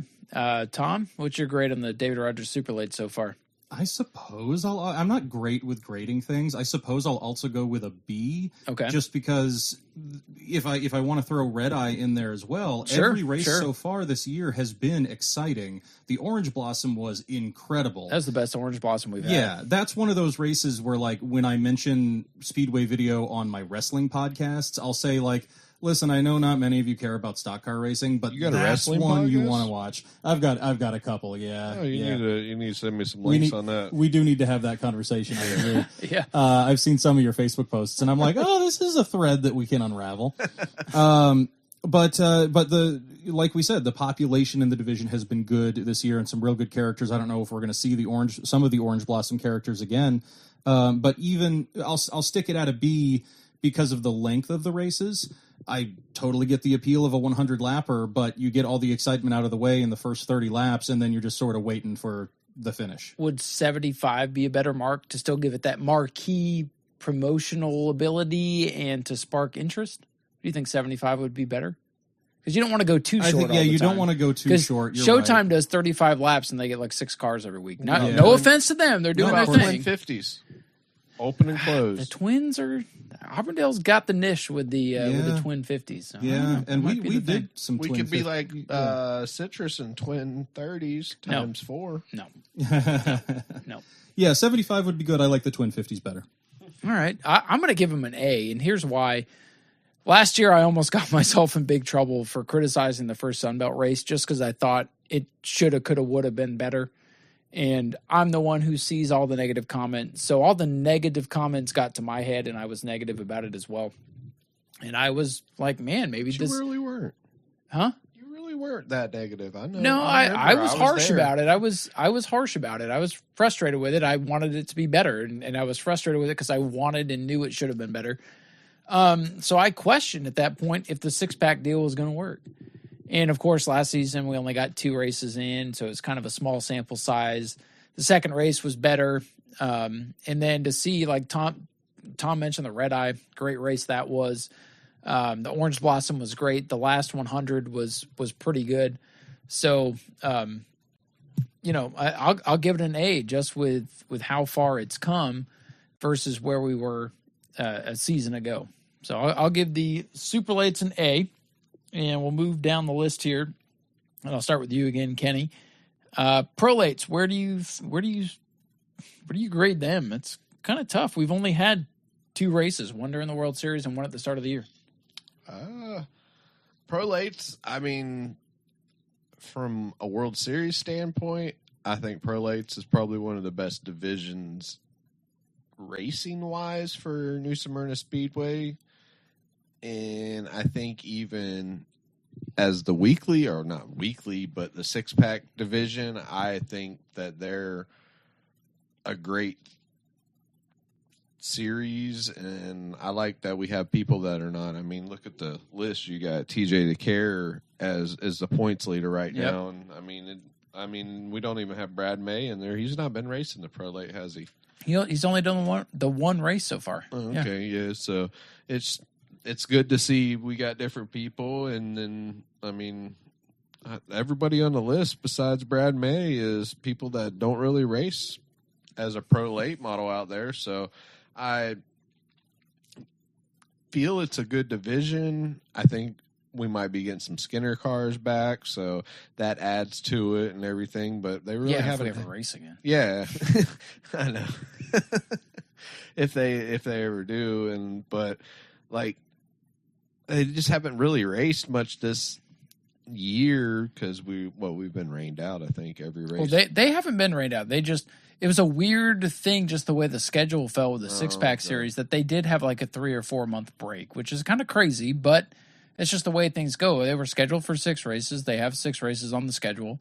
The only thing with the 6-pack series, and I was thinking about this a little bit today with Skinner's comments, which I appreciate. It does make it hard to get momentum going with the division because you have a race and you have a number of weeks off. And then it's like, well, what's going to happen with the next one? You don't really know. But what would your grade be for the class? I'm going to give them just maybe a C plus. A C plus. Okay. So room for improvement. Yeah, okay. I feel that they need to get the momentum back. I mean, that's all I can feel is if they get the momentum, like I said, I always talk them up a storm. The World Series Pro Late model is probably my favorite thing about World Series. Yeah, because it's been great the last few years. Because they race. Those guys are out there. They're a bunch of people trying to make their name, and it's not like it's a super late model where you're going to have your big money teams come out there. You got your pro. I mean, you still got your big money pro late model teams out there. Yeah, big money in every class. So, but I mean, look at there's still you still have the middle of the pack is all the normal mom and pops teams out there. You know what I'm saying? So I like you said, room for improvement is what I feel for pro late models. I think the pro late models, as far as and just judging this on racing alone, they have the best late model racing. And I'll even throw the sportsman in that mix too. I think the pro late models race the best, and especially when you lump World Series into that. We have gone from the pro late models almost being wiped out a couple of years ago to them being the stronger car count wise, maybe not competition wise, but car count wise, the stronger, where I feel like they could hold their own running once a month and still, being a viable division. Whereas like maybe the super late still stayed the 6-pack series, but I also think the pro lates would benefit from the twin 50s or a 75. I liked distance. when we had, what was it, the Shark Bite 100. Yeah. The pro late models, I think. Give them one big race a year. Yeah, and then, give them a Governor's Cup type marquee event once a year. Make it the Shark Bite. We got the Shark Bite Cafe. I'll talk to them and let's try to do something where they can have their one, where marquee. Yeah, event. where all month we're like the Shark Bite 100's coming. Are they good? Because I remember that one post you had where you had the shark biting Brad May and everything. And then I had the wrong freaking date on it because I was going out of town and I hastefully sent you a bunch of stuff. But anyway, yeah. So, but like I said, room for improvement. It's pro late models. Well, I'll give them from what I've seen so far, I'll give them a B+. I think they've done well with what they have, and I hope that they continue to build. Tom, what would your grade be for the Pro Lights? I see you're kind of looking back at some of the screenshots from Speedway Video to jog your memory here. Right, like I mentioned, when you said we were going to do this, I was like, oh, I'm going to have my playlists up because, again, even though it's been a great year, it all jumbles together in my memory. But Pro Lates, it's easy to remember since, I know I threw in the red eye for the Super Lates just for the sake of what I was getting at there. But we really just haven't seen enough from the Pro Lates this year for me to add too much to what you guys have already said. I mean, I know that there's been, a certain conversation out there like, oh, the Pro Lates aren't racing enough at New Smyrna, and I don't think that's the case. They're on the schedule as much as any other big division. We just haven't quite gotten to that part of the year yet. Right. But I do agree with the shark bite thing. So I guess I'll refrain from a grade just because I don't think we've, they haven't taken enough tests yet. So they get an incomplete. Yeah, now? Incomplete. There you go. But I like the shark bite idea because the shark bite has felt big-ish since being introduced, and I think it's got the potential to feel like New Smyrna's the Shark Bite capital. Just needs to catch on a little bit more. There, there you go. But we will have the Shark Bite. I think the next race for them in July will be the Shark Bite. I just got to clarify that. But anyway, I like names of big marquee events. Me too. But Robert Hart, because of where he is these days, he'll see something and be like, "What the hell is that? That's not one of our races. What the hell is that?" So I've had to rein that in a little bit, even though for promotional, Robert's like, that's not the Orange Blossom. That's not the this, the that. So I have to respect. Quit looking at Facebook. I remember last year we had the Spring Sunbelt Spring Fling and then Sunbelt Race number 2. Yep, because I was asked to, even though Rusty liked the idea, I had to rein that in a little bit. Remember, we were trying to figure out the names of, we're like, Loud Pedal. So this year, I'm just like, race 2, Sunbelt Series. I just call them the Sunbelt 100. Sunbelt 100 race 3, and we go with it. So moving down to the JNC Great All Modifieds. I went too far. God damn it. I will give this division, now they've only had 2 races as well, so Tom will give them an incomplete.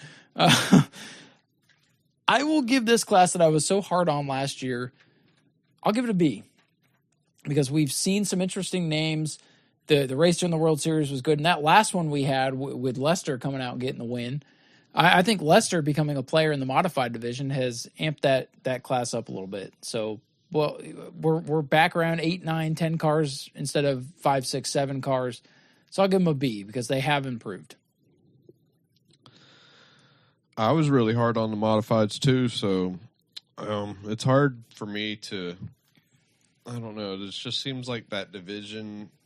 We gave them their rules they wanted. Everybody whined about rules, and we give them the rules, and it still didn't bring nobody, and still people are still whining and saying. That's why the track has been reluctant to just change rules to change rules. So, I don't know. But if Lester sticks around, it'll bring out a different race, but if we don't get Lester, I mean. Would that bring them down a letter grade, you think, if we don't have Lester going forward? Yeah, if Lester don't show up, I mean, right now I'm holding at a C-, but if he decides, because Lester decides what he wants with Lester. Sure. And then we got Jerry Simons and Shane Held. I mean, no offense to Shane Held, but I don't weekly consider him a threat to win if he's consistent and last. That's the way I feel. He could be a winning car, but you got Wayne Parker, unless he breaks, he's pretty much a guaranteed that he's going to be in the top. Yeah. And then Jerry Simons, pretty much a guaranteed you're going to be in the top. So I just feel if Lester's not there, it's a boring division. So it would drop. So I'll give him a C-. And like I said, I'm not for now. Yeah. Huh? You'll give him a C- halfway grade. Yep. Okay. Tom? A boring division, just like Lester said it was in Victory Lane. That's right. Be careful. Yeah, no, I loved that interview. Be careful with that saying the boring division. You might get... Right, you'll get banned. Yeah. Awesome. See, yeah, and and in this case, I'm just repeating, what he said. But historically, at least since I've been there, it's been the division of the New Smyrna stalwarts, and Good way to put it. Hasn't been like. It's a division that's more than earned its respect because of the characters that are in it. Sure, yeah. But the racing has not been the most exciting routinely. Overall. Yeah. And so I feel like this early in the season, it has the potential to be the sleeper division of the season because it hasn't been Like bad almost, so far. Wow, that was better than expected. Right. I feel like that's been my reaction to every modified race so far this year. Because typically I see him on, again, like all due respect to the division, typically I see him on there and I'm like, oh, okay, as a viewer, I kind of have to get through this one. I feel like you're very good with the description. So, like, maybe instead of letter grades, you could just be like, what's the tagline? Because movies and stuff. That's why I always think about, you know. He's the teacher that gives you the insight. If you would talk into the microphone, that'd work a little better. He's just over there. Oh, no. What's that, bud? That's how you know it's good podcasting Yeah. when the We're microphone having you're just fun. hanging out, start talking. Oh man, my pillow fell down. But this is great Episode 100. podcasting. But like, he's the teacher that gives the grade, and then on the bottom it's got all the rating and Right. red Yes. and everything. Yeah. No, we will give the grade, Yeah. and then Tom will give the tagline or the see me after. Yeah, you see me. I'll stick to. I got that from my my movie critic days. I hated grading things, and even still today, if like Wade Keller at PW Torch will ask me for a grade of a pay-per-view that just happened, I'm like, Wade, I don't like do to those. do that, So Fair enough. Well, I'm going to let you be creative then with your tagline. So far, just to recap for taglines, we have best we've seen for the super lates, more or less, incomplete for the pro lates, and better than expected for the modified. So, yes. all right, so we'll go with that Potential theme. to be the sleeper division Yes, of the year, if that's not too much of a backhand. I like it. So moving on to the Sportsman, they've only had one feature, but it was a good one, man. Really good, clean Sportsman race. It sucks they've been rained out more than they've got to race. They are the E-mods of this year. Great cast of characters. Our Sportsman division, it's not the same as the American Auto Sportsman days where we had 19 and a half cars a week, dare I say that. But it's still solid. Those cars are fun to watch. I would give them, I know it's only a small sample size, but I definitely give them a B+ right now. Sportsman? Yeah. That's where we're at. One race, so it's hard, like you said. So I'm just going to stick with the C because Okay. it just feels like, Kenny's tough to impress. yeah, because it's just, the Sportsman's a good division and everything. I mean, heat races seemed like they were pretty good, and I mean, I was surprised that many cars showed up. Yeah, it was a good turnout. Yeah, I 13, didn't expect 14 that. cars, whatever it was. Yeah. So give them room to improve and everything. And I mean, got some characters out there racing, definitely. I mean, a whole different from old to young. Matt Green is like the Jason Lester of the Sportsman. How's he a rookie? What?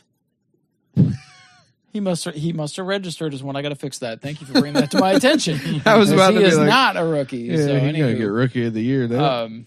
No, but Matt Green, when he's in the field, it's always because you never know he's either super aggressive or he has like a clean race, and everybody's like, "Wow, kumbaya on victory lane." Yeah, Right. So, Yeah.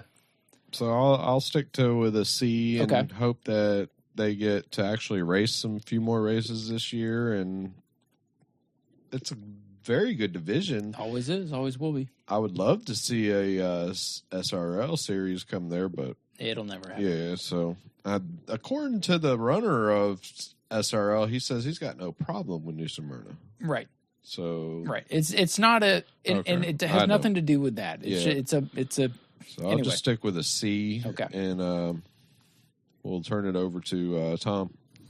Yeah. Only one race, but it was a real good race. And they didn't have, it was kind of a snake bit World Series for them too. Yeah, but it was. But it was it was just novel for me to see Derek Griffin in first place in a Sportsman in the Boyd car. That was that was just different. Yeah. I mean, it was partially the rain out and partially the novelty of it. Why that made the thumbnail of the highlight video, because I was like, look at that. That's Derek climbing out of a Sportsman. Interesting. Yeah, he posts that picture a lot. He does. Yeah, he's proud of it. Yearly summary. He's like, we started in the Sportsman car in Florida and got a win, because that was his only highlight during the World Series this year. Yeah, and technically won the second race, right? I think he was in the lead when they called Briggs. it. Briggs was in the lead. Oh, it was Briggs. It was Briggs. Yeah. How did I forget that? Okay, well, so who got second place in the regular season race just recently? Fry. Danny Fry. Yeah, it was. Yeah, and it was a real good battle between him and Green. It was. And the two of them were complimenting each other. There was definitely some bumper wrinkling, and when you slow that down in the video, you can see them touching. But as they put it, good racing. Exactly. And then you had Travis Devendorf, and of course, my eyes on him just because he's been a supporter of the channel for years and years. Since he's also little kid. Yeah, and he's also a promising young driver. He's got a great attitude, and he's got a flashy car, and he's usually working his way through the field. So Beckman needs his green car. Yeah, well, yeah. So there are a lot of reasons why I give all the disclaimers, because I worry about sounding biased, but I do watch Travis, and I mean, we talked to him in the pits, and they didn't think they were going to have a car for the race. They weren't even sure if they were going to start. They didn't have it in the heat race. That's for damn sure. And he got third. So, yep. So very exciting race. And so I guess I'm not grading, but I don't know. To be fair, I guess I'll B+. B+ so far. One race in. And what would be your little tagline for the Sportsman? To be fair. To be fair. Exciting. Okay. Well, hey, sometimes a one-word adjective is all you need. Central Florida, I don't even know if they actually sponsor this class anymore, but the E-Mods. 5 features for these guys so far. Already, that is more than they had last year, not counting the red eye. If it would stay the division that it was, God, it was amazing. It hit its peak at the red eye, and we wrecked so many cars, and we had so many crazy moments. The division has, and no offense to the division, I think as I talked about last year a whole lot, I thought the E-Mods are a more sustainable style of modified racing. But I've got to give the division a D right now because of where it's at, not because of where it was, but unfortunately, they started off so high, and they've come so low. And this is not a knock on those that continue, Dylan LeBeau, Curtis Robinson, Jarrett Corpy. There's an interesting group of people, and the cars are slowly coming back, but we get 1 or 2 back, then another one falls off a cliff. We get another 2 back, somebody else falls off a cliff or can't make it. So we haven't been able to get everybody back. We've seen, even last week when there was 5 cars, the last time they raced, a good race, but I give the class a D just because the rebound from where we were in January has been sluggish. So that's my thoughts there. E-Mods. If I give him a D, I can only imagine what Kenny's going to do. I was going for a D too, as in Daniel. Okay, Daniel. So I just feel that they had so much momentum last year, and everybody was all excited, and they seemed like there was going to be a lot of cars out there. Now it seems like it's fizzled a little bit. What's the average? 4?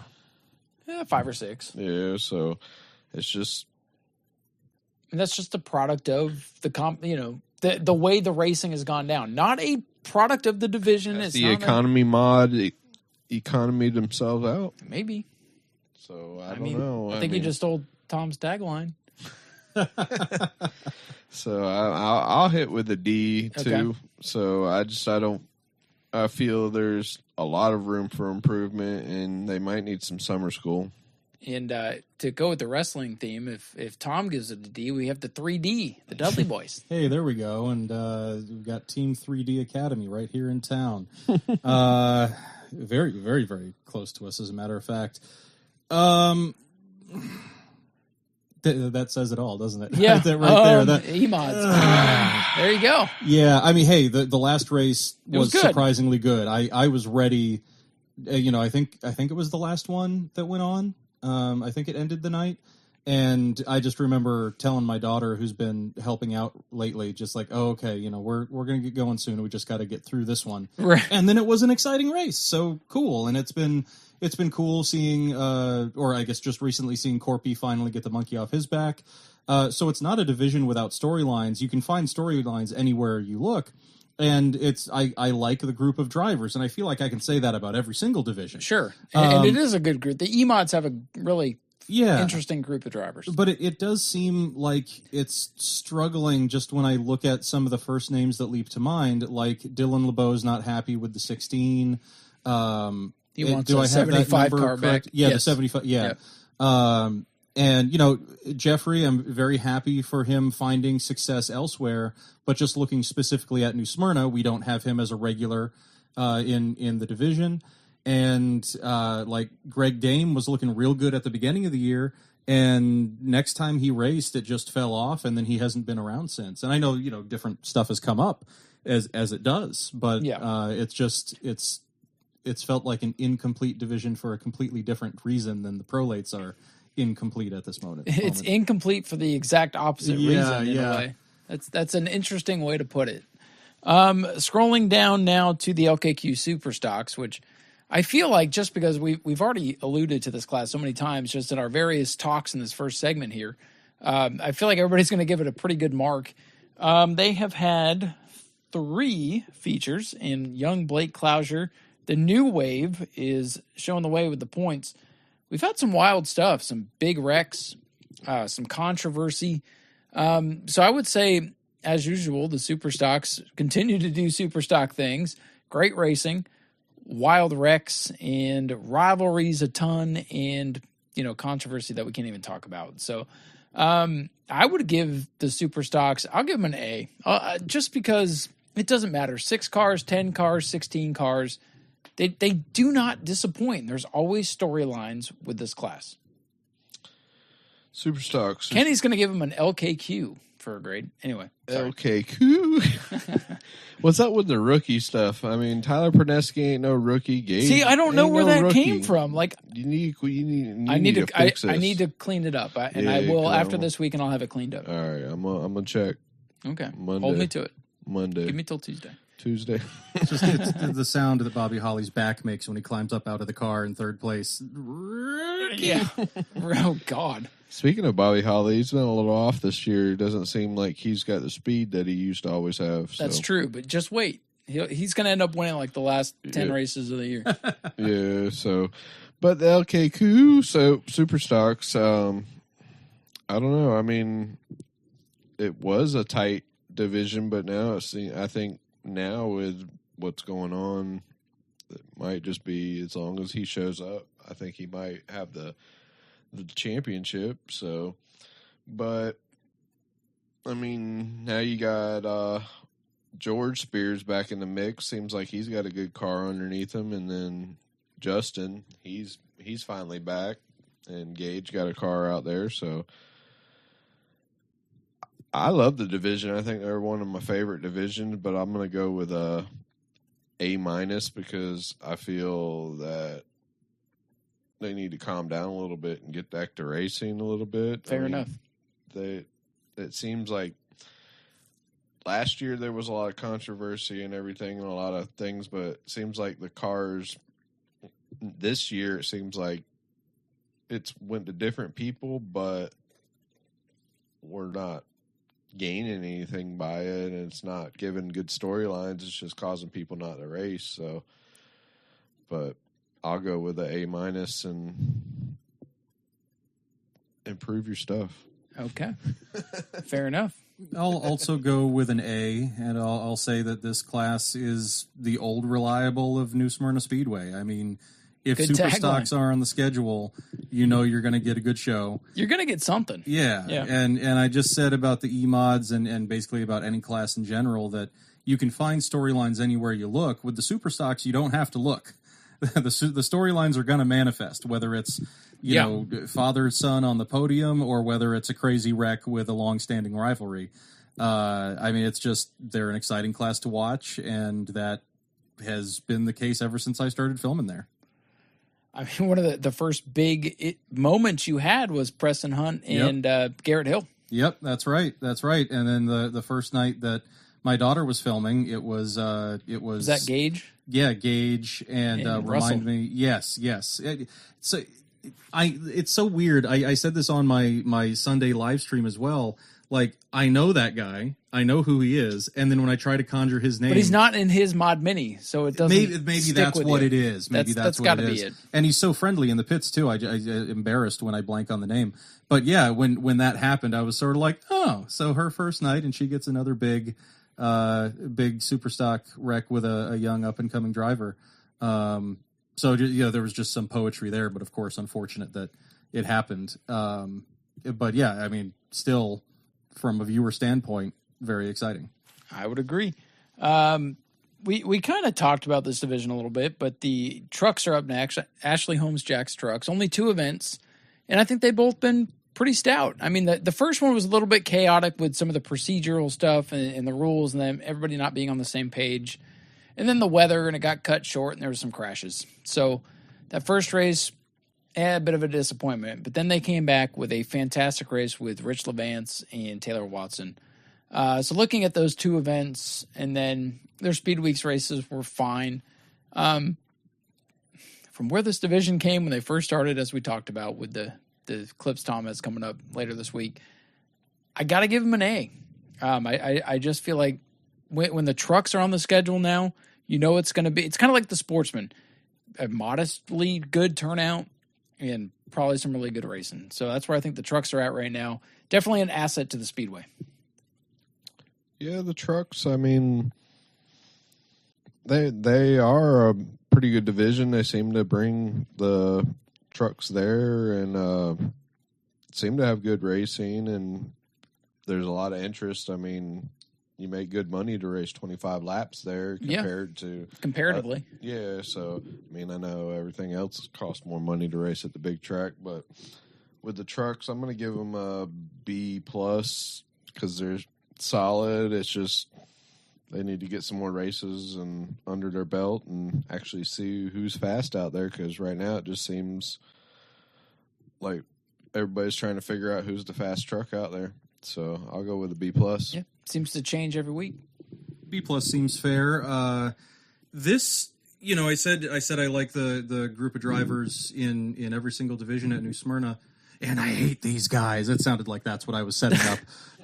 No, I don't know them as well. This is the odd division that, like, even some of the people that have been racing New Smyrna for a while. I know Taylor Watson is younger, but even going back to the quarter midgets and whatnot. But even Becca Monopoly, like, I just haven't gotten to know her. It's not she's around, and it's just one of those things. So I just don't know these people as well. But the comparison to the Sportsman, and I know the vehicles are very similar, so in that way it's an easy comparison to draw. But the quality of the racing, I think you're absolutely spot on with that. It's very similar. So I have found myself this year, like, looking at the cars, and I say that trucks, yeah. I say that in the general sense, yeah. looking at the things that we're watching go around on the track, like, from a fan perspective, not like I just met Richard Levance, and he was a really nice person. Very but nice. All these other people, it's almost like watching them through my camera is like watching them on TV. I'm like, oh man, Taylor Watson, she's a really good young up and coming driver. That's exciting to watch. Becca Monopoly, she almost reminds me of that brief period of time when I was watching NFL. And I got into teams that weren't like crappy teams. They were successful, and you could rely on them to do well. But you leave the Browns alone. But it was interesting to watch them succeed, because they weren't like the Patriots and they're just going to go out and stomp every time. It wasn't the typical thing that you'd expect. Yeah, exactly. Becca Monopoly. Yeah, when the Browns won. Right. Yeah. Becca Monopoly has always been one of my favorite drivers to watch out there, because, you can rely on her to do well, so you can bank on having a good time watching one of your favorites win. I guess, but it's going to be interesting. It's not a sure thing. It's still exciting. It's not like, I already said the Patriots, but it's not like, oh, the Patriots won the Super Bowl again. Okay. it's like all the Browns went 0-16. Okay. Again. Well, it's funny because like I think what you're getting at is the trucks have been, since they've come back, such an evolving cast of characters. You never really know what you're going to get season to season, week to week. You got Jack Hall out there as a rookie. Yep. Listen here. But here's the thing: if they go on and register and they click the rookie thing, it comes Jack, through. why are you clicking rookie thing? Anyway. I had to give Jack a shout out. He ain't been talked about in a little while. So moving to, and we're going to do Mod Minis, Bomber A, and Bomber B here, and then we'll take a break and we'll go into the NASCAR stuff and end the show here. Mod Minis. Sean Bass. Sean Bass. I mean, he gets an A+ for sure. It's got a good thing. It's the Sean going. Bass show. I would give the Mod Minis. They've had 3 races, so they're halfway through their 6-pack series. So I feel it's fair to grade them at this point, halfway through. I give them a B- because the car counts have been better, especially the first 2 races. The third one tapered off a little bit. You're going to have that as you go throughout the year. Car counts have been better, but the racing has been the same. So I can't hate on it for what it is. The competition, it's stalled out a little bit. It's not a competitive division at this point. It's with the 6-pack series, I feel like it definitely stands on its own legs and is viable. But I would definitely like to see some more competition. Mod Minis, I'm with you. I'd like to see some more competition for Sean Bass. I'm not hating on the dude, but man, it's boring watching him. I mean, if he's there, he's gonna win. Breaks, Yep. he's gonna win. Yep. I don't even think their car can break. I mean, maybe someday it'll happen. It'll be like, oh my God, Sean Bass. Yeah. So then, I mean, it'll be that moment where I blow out Speedway Video's headphones. And oh no. Every once in a while, I put a filter on those, and every once in a while, I'm like, it's not worth it. Yeah. You can... Let the announcer shine through, would you? I love the he gets slow-mo. excited. The slow-mo. Whoa! My God. I remember the one guy was hating on it. We should do a whole episode of slow motion. I'll just when I edit, I'll make it instead of a 2-hour show, 2.5-hour show. This is probably going to be make it 5 hours. Yeah. Really slow. Anyways, what would you grade it? I'm going to go with a C- because it's just an overpriced they overpriced themselves division. Overpriced, priced out division. Yes, that's Okay. the word I was looking for. Is Pieced it together for you. Yeah, you pieced it together. You saw my little thought bubbles go. Yeah, I saw it all. Yep.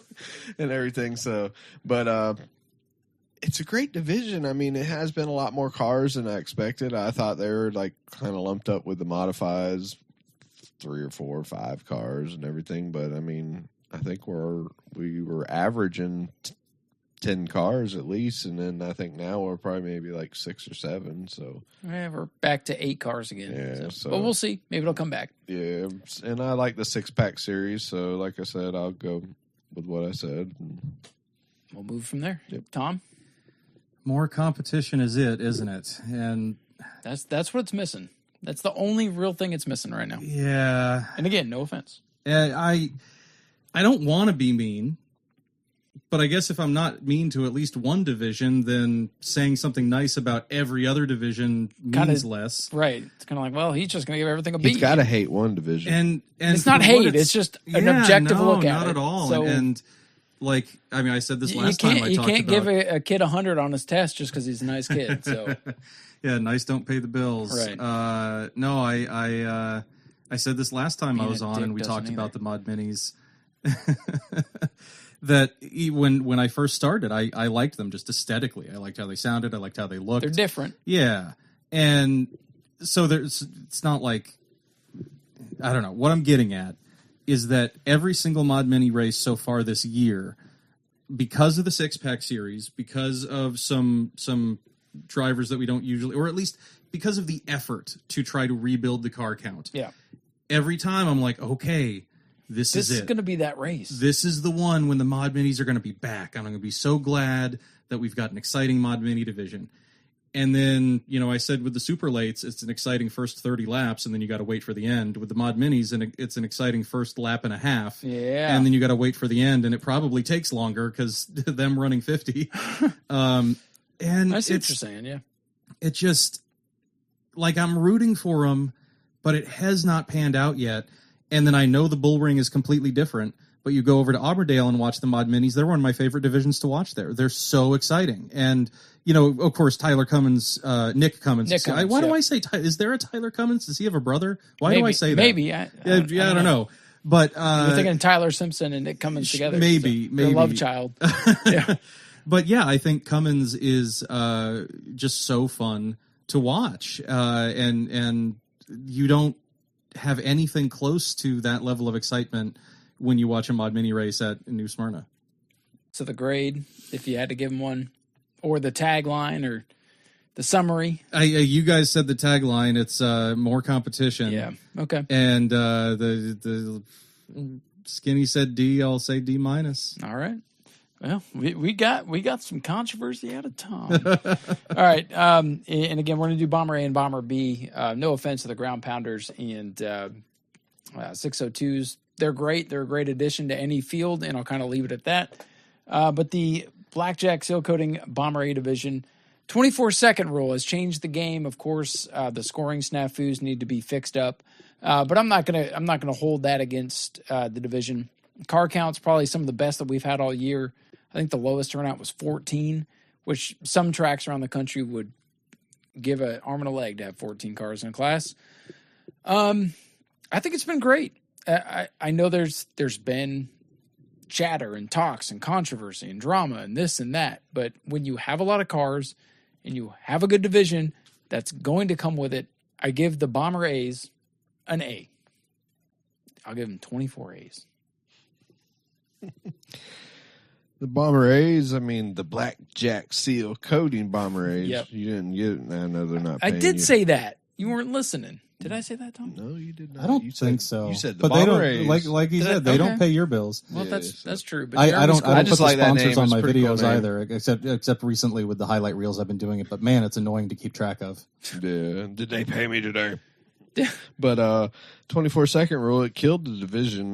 That's So an F. That was a stigma. So if that was the stigma, it'd get a unsatisfactory. I'd give them a U. A U. Yeah. But that's the grade you get as like a new student who's been in class for a week, but grades have to go out, so you just don't know anything about them. give you a U, I guess. A U. or an S. They give you an S. Satisfactory. But no, the 24-second rule to me has made it to where Larry Massner, well, I can't say he lost the race, but it's made it to where Barry Akers, I don't even know. He's my friend. It's Acker. Acker. Okay. Not Acre. It's Acker. I'm going to call him Akers for now. I'm going to call him Barry Akers. But it's made it to where Those guys have a shot. yeah, they have a shot to actually win a race, and then it's made people like Dustin, Brandon Gaither, CJ, made them to where they have to learn to race the track. And I think the coolest thing to add on to that is those fast drivers, their driving ability still shines through because now they're still the same people. Yeah, they're still up front. They're driving their asses off. Now they're having to pedal it a little bit, but they're almost having to do more this year than they did before. They're not just on cruise control. They're having to think about it a little bit more. And I think that's just added to the division instead of taking away from it. Yeah, definitely. And I would give them A, just a straight A, and like they could get an A+ if they would just quit whining. Okay. But they just race. You just be happy you're racing. So what? You got a good thing. Keep going. Yeah. Don't. If you don't want to do it, race something else. That's a simple thing. So to me, I'm going to give them an A and just race with what you got. Be happy you get to race. They get an A from me as well. You notice when you said we were going to talk about the Bombers, I was like, oh, I don't even need to jog my memory for these ones. The Bombers have been real good this year. I certainly don't know what the solution to keeping the Bomber A's an entry-level class is I don't like the 24-second rule. That's even a hard way to put it, because the way you phrased it, Ryan, in just like I continue saying, even when there's a crazy wreck, but from a viewer standpoint, it's exciting. From a viewer standpoint, from an announcer standpoint, it's an exciting thing to track. Yes. And I totally get that too. But then I put myself in the driver's seat, and I'm just like, man, I agree with the comments on my YouTube videos when people say like, oh, I thought the point of racing was to go as fast as you can. What the heck? And I'm kind of like, well, to an extent. And then my comeback to that is within the rule set. Yes, and that is an extremely good retort to that. Because so if you want to just go as fast as you can, drag race, you don't even have to turn or slow down. You just go. Right. So I don't know my argument. What the perfect solution is. I don't love this one, but I also can't come up with one that's better. So I don't like actively dislike it. I wish there was a better solution, because I like it as an entry-level class. I like it as it is. And the racing has been really good, and it has been absolutely more competitive because of the 24-second rule. What I would like to see, and I'm someone who knows a bit less about the reality and the expense of moving up divisions, I would like to see some of the hotshot drivers in the Bomber A's move up divisions and, retain the entry-level classness of, like, I don't know if there are different rules about what you can put in your car that they can implement that would make the Bomber A's appeal more to, when there isn't a 24-second rule, the people who are racing in the back half, and then make something like a Mod Mini or a Super Stock more appealing to Dustin Higdon or a CJ Creech. But as it is, I really enjoy Bomber A racing. So I say all of that to just come back to, I absolutely give the division an A so far this year. Well, I appreciate your honest outlook on it too, because I'm glad you didn't just sit here and go, oh, well, I like 24-second rule too. I'm glad you gave your spin on it, because I didn't know where you were on that rule. We haven't really talked about it, so I'm glad to hear that. Final class that we're going to do here before we take a break, and we're going to do, because of the way the first segment has gone here, I'm actually going to split it up. So we'll come back and we'll cover the NASCAR stuff, and the normal stuff we do, we'll condense it, and then we'll let y'all get out of here. But Bomber Bees, what do you guys think about this class that started a couple years ago and literally had one car for a full season? I would give that season an F, and I would give Timmy Walters an A for supporting the division. I think we have come night and day from where we were. I wish we were getting the 20 to 30 cars like other tracks. We're not quite there yet. I think there's still a little room for improvement. This class is fun. These guys race hard. The race has been fun. We're seeing different people win every week. You don't really know who it's going to be. I mean, we've seen Frank win. Hell, we saw Noah win. I'm still going to count it. We've seen William Hyman, and we've seen different cars win. I mean, Ben Say got a win. It's no longer the Timmy Walters and Shane Satoris division. It is literally, it's going to be whoever has the best car tonight. And I know Kenny's going to give it an A because he's in the division, but I'm going to give them a solid A-. I got to give them an A- because I want us to be on the same page as these other tracks. I hate that our tire rule is a little bit different, so it discourages some of these other guys from coming over here. I think that hurts our car count on not every week, but on an occasional basis. There is room for improvement with this class, but looking at what we've seen this year, the racing has been really good. Been different people up front. We've torn up a few cars, but the wrecks have been, when they've been big, they've been freak incidents and not just wrecking cars every week. A-. This class is fun. It's like the perfect complement. You got the Bomber A's one week, the Bomber B's the next week, and both Bomber classes are sustainable right now. So a little bit of room for improvement, but on the right track for the Bomber B's. Bomber B's, I know you probably think I'm going to give them an A, but I'm not. I'm going to give them a B because the tire rule frustrates me. Yeah. Because we're on the same page. I'm one of the cars that I was forced to go buy tires when the car doesn't even come with those tires. So I understand it's our track, our rules. Right. You got. I understand that, but I also don't understand. Yeah, but you're putting out a bunch of people that would come, because I know for a fact that every week we'd probably have at least 5 I'll go 2 to 5 more Travelers. cars. Yes. Yep. Every week, I guarantee you, we'd have 2 to 5 Crown Vics to come out there and race with us, just with that simple rule change. And it might be an advantage. I think it is an advantage because after driving what I've driven out there, I think those tires are a better tire. But it is what it is. I'm out there having fun. But open the rules up, and I think the division would probably be one of the best. There would be 20 to 30 cars there every week, I think, if you would just open the rules. But I've been vetoed out, and I just gave up on it because now I still got my tires that I could race on there and everything, but it is what it is, so I'll just give them a B. All right. Keep on keeping on. Yep. Yeah, with that many, I feel the size of New Smyrna lends itself to that many, like, because Auburndale gets that many, and then, it takes forever. It's a clown show. Yeah. As, all due respect. As some people call them the Clown Vics. Right, and of course, no offense, love great. the Crown Vics at Auburndale, but there are some marathon, I was looking forward to the 40 lapper. And then there was part of me that was like, probably bullet dodged though. Like, a lot of editing. That's exactly it. This you announced for the last one, and my goodness, I was standing in front of the computer for so long putting that.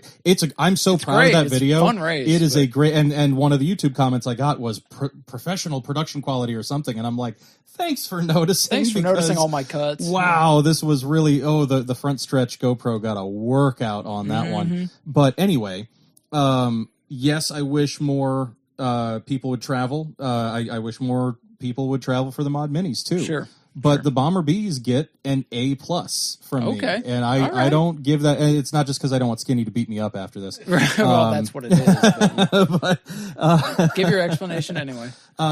There is so much heart in this class, and I think it's become the true entry-level class, and it feels accessible. Like, it's a good point. If I wanted to build or have someone help me build, because I don't know cars, a Crown Vic into a Bomber B, I feel like I would be able to do that. Like, that actually would be realistic for me. It would be an entry-level thing. And I've said before that if I was to get into it, that's absolutely the class that I would join. That was like Steven's car that sat in your driveway, Ryan. That car could have been a Bomber It could have B. been. Yeah. It wouldn't have been very good, but it could have been out there. That'd Put a been cage better in there. than some of the cars out there. Sure.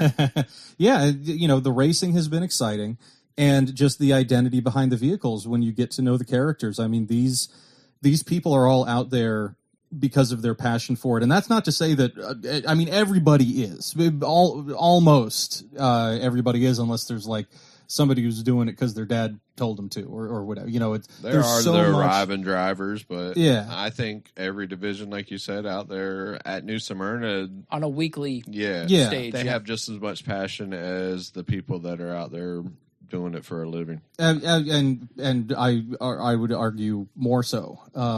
Because otherwise they wouldn't be there. But with the Bomber Bs, I feel like it's that much more palpable. Sure. Like every win is a feel good win because has of been, how for much sure. these guys want it. And no offense to Shane and Timmy, but No, these wins have meant so much more to these guys because they've been surprising or they've been feel good moments where instead of like, oh, Bomber B, Shane's going to win because there's only 3 or 4 and he's been doing this for 20 years or whatever. So, and again, it's usually a good race, or even when somebody does blow them away a little bit in the last handful of laps or whatever, it's still been good to that a point. feel good win, and Yeah. yes, and good to that point, or at the very least there was some kind of story getting there, even if it's something crappy like Frank's car not like being dialed in all day and then not working on the day that he's been so eagerly looking forward to. Yeah, but then that storyline is going to rewrite itself when he gets another win. It's going to be like, wow, remember a month ago when he had the fast car and it died and what he's gone through now to get it back there. So exactly. the storylines continue to write, and we're at the unofficial, and we say halfway point just for, sounding good on the podcast. We still got a ways to go in the season. Season runs through October. We've got a lot more racing to go, and, these things the E-Mods could end up being the best division of the year. So just because they got a low grade halfway, maybe they're an A plus at the end. Maybe they're a B, maybe they're a C. Maybe they work their way back up, and maybe Bomber Bs fall off. Maybe Bomber A's. Maybe the 24-second rule does cause turmoil or whatever. That's why you got to listen to the podcast every week, so you're up to date with all the stories that are going on. I just I thank everybody for listening. 100 episodes. This show, listen, with Auburndale getting rained out, Volusia getting rained out, us not going to any races this week, I didn't know what kind of show we were going to have. It's going to be one of your longest shows. Look, we're gonna come back and we're gonna cram everything into the third segment and get it in, and so we can get out. I do got to thank everybody for tuning in this long, keeping the show going. Hope you're enjoying this show. We are going to take a quick commercial break, and we'll be back with actually the third segment. We're going to talk NASCAR, power rankings, fantasy. We're going to mush that all together quickly, and then we'll let you get on your way. But we're going to take a short break, and we will be right back. We're going to take a quick moment here and thank some of our great sponsors with the Racing with Ryan podcast, including American Auto Tires and Service, located at 1523 South Dixie Freeway in New Smyrna Beach, Florida. You can give them a call at 386-428-1941. Of course, that is EJ's company. And if you need anything done, tires, service, you name it, they have you covered. So make sure you stop into American Auto. Or, of course, you can always get with EJ if you're at New Smyrna. You can find him pretty easily in the tire room or driving the pace car. They have all kinds of great deals.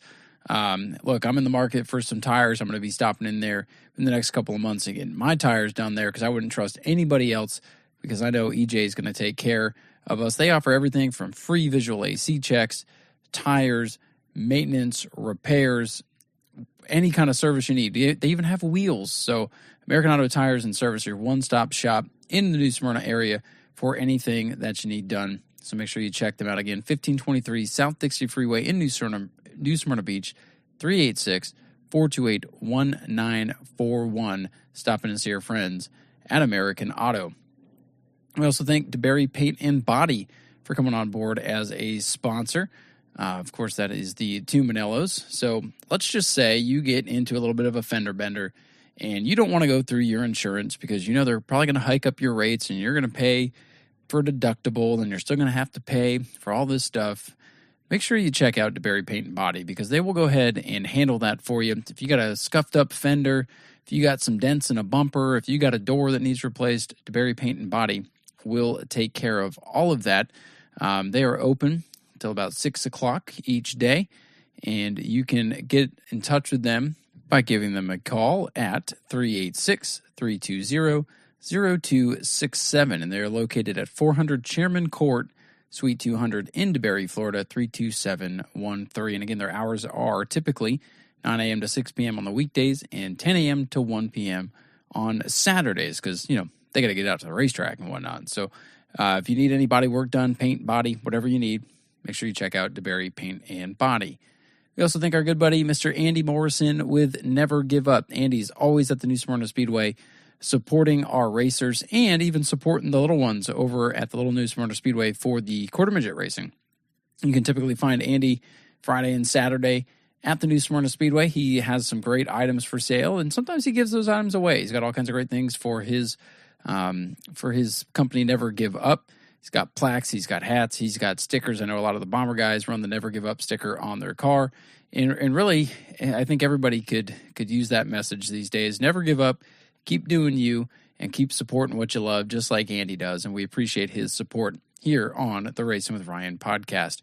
We also thank Hank Baker for coming on board as a supporter here with the show.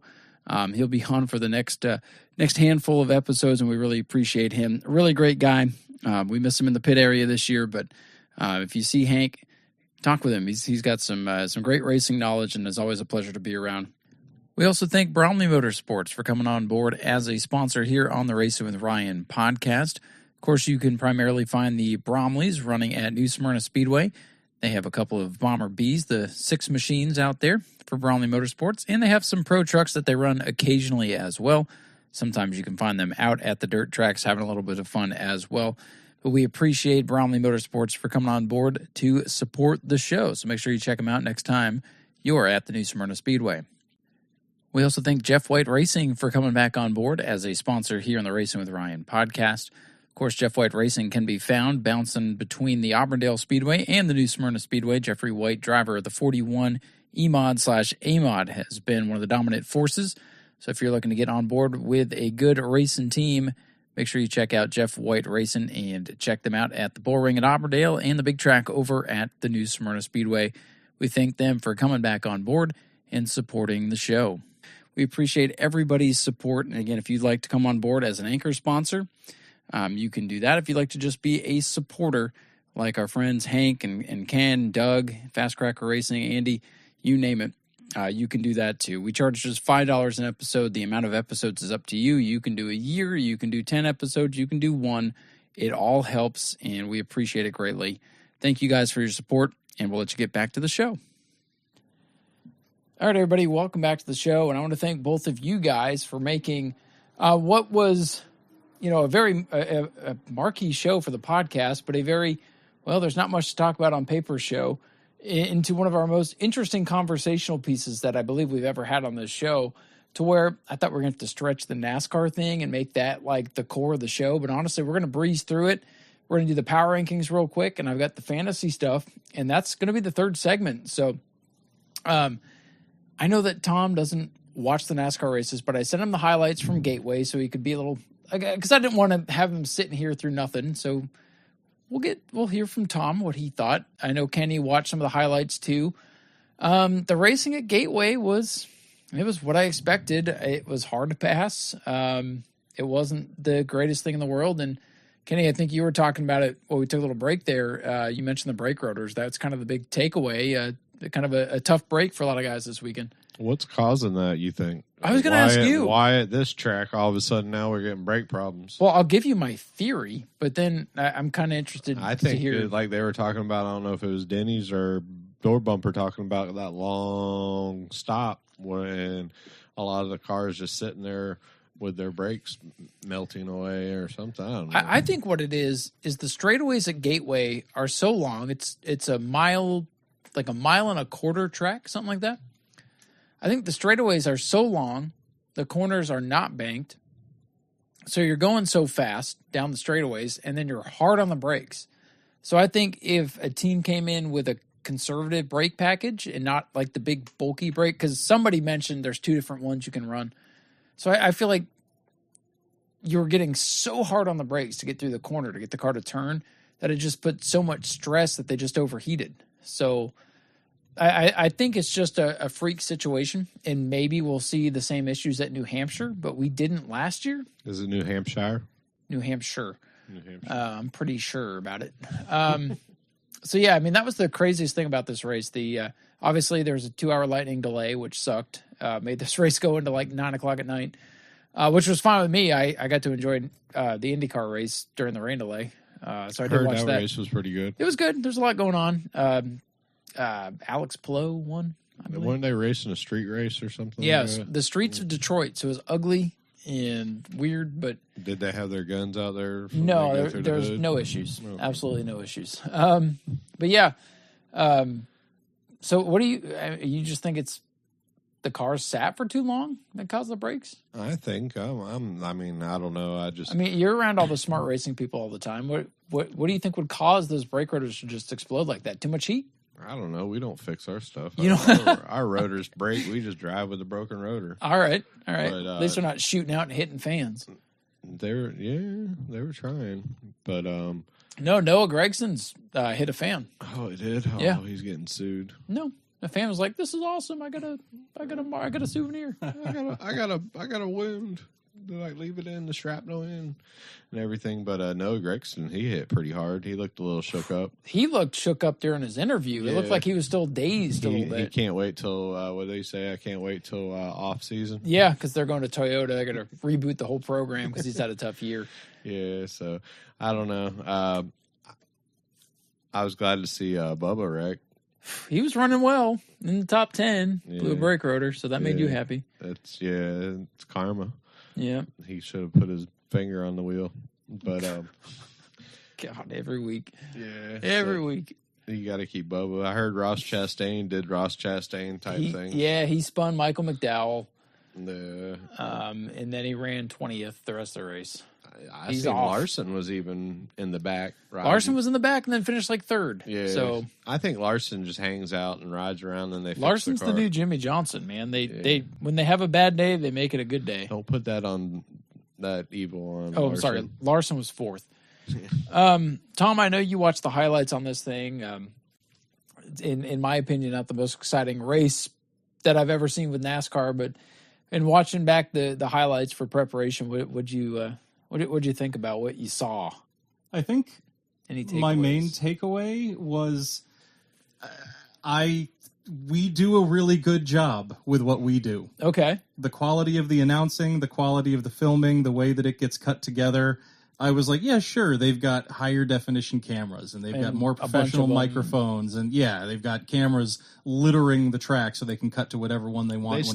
They still missed Noah Gregson's wreck. I didn't see one impact wreck. I saw that when he bounced off the wall. Yep. And there's that one little dead It's amazing spot. what they miss. Yep, Yeah. and I think if I'm thinking of the right moment in the highlight reel, there was an announcer saying like, "Well, I saw it. I looked up right when it happened," and I'm like, "Oh yeah, I've heard Ryan or Steve or somebody say stuff exactly like that." So I was like, "Oh, I feel like I've seen this race before. I feel like I've edited this race before. Right. This makes me feel real good about what we do. Not that I felt bad about it, but it Right. feels like we do have a high standard So of what we're that's- producing." That's interesting. So with what you do with one camera, sometimes two, and then in cars and stuff, you feel like you do a damn good job compared to what Fox can do with all their Right, millions. and then again, like from what you're, what I hear you saying, it's very similar and sometimes a lot more informed than what I'm hearing on their videos. Just the way that they tell the story of the race. Far as and to kind of combat that a little bit, they've got 3 guys up there. They got a producer in their ear telling them Sure, what to yeah. do, what to say half the time. They've got sponsors and crap they have to do, and they Of get course. commercials every 10 laps. So to me, it's hard to get in the flow when Mm-hmm. you've got commercials and spots and different things that people are telling you to say. So I can kind of understand that point, but it's a nice compliment. Yeah, it's the same thing with WWE announcers. Oh, yeah. Like They're everybody's they're sick of being Michael told what to Cole. say. Michael Cole is great at his job. He is. But his He's job still is in it? to, Yeah, oh, he's still yeah, doing he's it. still at it. He's really good, and I love that one clip of Michael Cole when he gets frustrated with Vince McMahon. He's like, "Vince, I've said it 6 times. What else do you want me to say?" Yes, Have you when he seen got. that? Yes, I have seen that. It's I like have seen that. when I get a text like, "Hey, can you announce this?" I'm like, "I've done it 7 fucking times. Turn in your transponders. Attention to the pits." Does NASCAR not do a double flag checker anymore? No, they've never done that. I thought they did. No. Their flagman is lazy. But they do. Do you see they have 2 people up there? They have one that looks to the left and watches turn 4, and they have one that looks down towards turn 1. And I was watching because they had some of they had issues with the infrastructure. Halfway through the race, like they lost the feed and had to go to the studio for a while. And when they came back, they were limited with the cameras, so they used a lot of the robotic cameras for a while. And they kept looking down towards turn number 4. And every lap, when the cars would come by, the guy in the flag stand who was looking down towards turn number 1, he would like have his arms crossed, or next lap he'd be leaning over like, with his arms out. Then he'd be like this. I'm like, these guys are bored as shit. And they're getting paid to be in this. Yeah. What do you think they're getting paid? You think they get paid Oh, good? man, they're taken care of. You think that's They're good. a retirement figure? I'm sure. I mean, I don't know. I'm sure they're taken care of. 6 figures? I'm sure they're living a comfortable life where, like, I'm working 45 hours a week trying to get overtime so that I can have internet. You think they get 40 hours? I'm sure they're taken care of. Just like the TV guys, just like all the upper echelons of. Well, that didn't come out right, but you know what I'm saying. Them Bush It's lines. late in the show. The bush lights are flowing. To kind of summarize the race, boring first stage, won by Kyle Busch. Second stage was interesting. Ryan Blaney got out in front for a while and won the stage, but Kyle Busch was closing. I would say about halfway through the race, I was like, this is going to be a Kyle Busch race. I had a feeling. Favorite? I wanted to pick him on the hot mic, but Steve picked him before me, and I'm trying to chase him down, so I actually didn't pick Kyle Busch, so I let Steve get some points on me there. This was just a classic Kyle Busch race. He had the best car, qualified on the pole, led the most laps. When he lost the lead, he was able to get it back, and he got his third win of the year. I said it at the beginning of the year. Kyle Busch is going to be dangerous this year. He's won 3 races, but he's had a bunch of weird finishes. It's been very up and down, but he's got 16 playoff points, and right now I think he's a favorite for at least the top 8. Champion. You think he's champion? Champion. He's going to do the resurgence of Richard Childress. Yeah, well, he's doing well with it so far. Man, you guys say all this. You never told me about the poppers at Cheddar's. Could have gotten them for free on Monday. Oh, yeah. That's why you got to watch, Tom. I love that the highlight reel included that stuff. He did and they say, included, like, go get some poppers. And they could have skipped over the lightning delay. They included it because it was part of the story of the race. And I liked how that was all cut together just from the production standpoint. Did they have a drone camera that was driving on the track? It looks like, or was it just like a really low flying, like there was no camera operator shadow, but it looked like down on the when Braxton ran up to him, that was they set up. They do have a drone that they fly out on the track. Maybe at the they're end of the flying race. it real close. That was to the set ground. up. Yep. Did you see that? That was set up. Him running out of victory lane. Well, yeah. That was set up. Listen, like I'm not a Kyle Busch fan. I didn't get upset at this win because it's like if he didn't win the race, it would have been unfair because he had the best car. He had to survive those 5 or 6 restarts at the end when people kept wrecking and blowing brake lines and stuff. He earned this one. It's not like Talladega where the guys wrecked in front of him and he was the lucky one. And then I saw a different Kyle Busch in victory lane. He just seemed happy to be there. And then when his son ran up to him, and it was such a genuine moment. And I can say this as a father now. That was produced. Whatever. Okay. Brexton runs up to him. Kyle's just gotten out of the car. Still has his helmet on. It's produced. You see Brexton. Shut up, Kenny. Let me say this, damn it. You're ruining my moment. Brexton runs up to him and kind of like taps on Kyle. And Kyle doesn't know who's coming unless you're Kenny and you think it's a setup. Cut. Brexton runs up to him, and you audibly hear Kyle look down and go, "Oh, hey, buddy, we won." And I'm just like, what a fun moment. Like, as a dad, what a cool moment to be able to celebrate with your child down there. I do feel like, whether, however much of it was produced or genuine, I do feel like he came off genuine as very likable.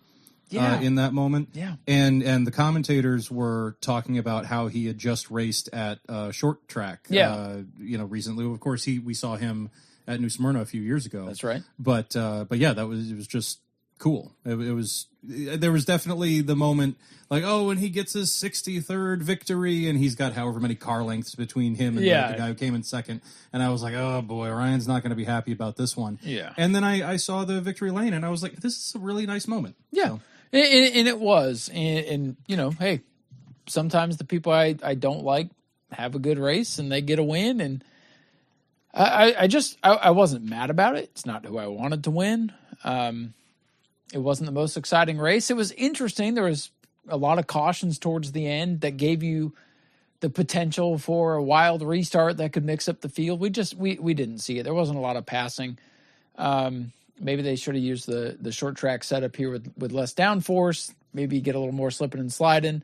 The track did widen out throughout the day, made for some potentially interesting moments. It just didn't materialize to be the best race, but wasn't the worst one either.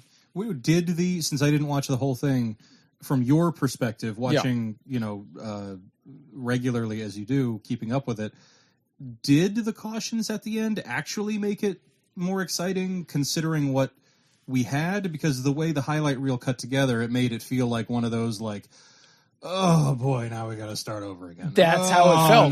Normally I love the late race restarts, but this was like 30 laps to go, caution. Okay, run 2 laps, caution. So run 2 more laps, caution. Run another 3 laps, caution. And it just you couldn't get into a flow.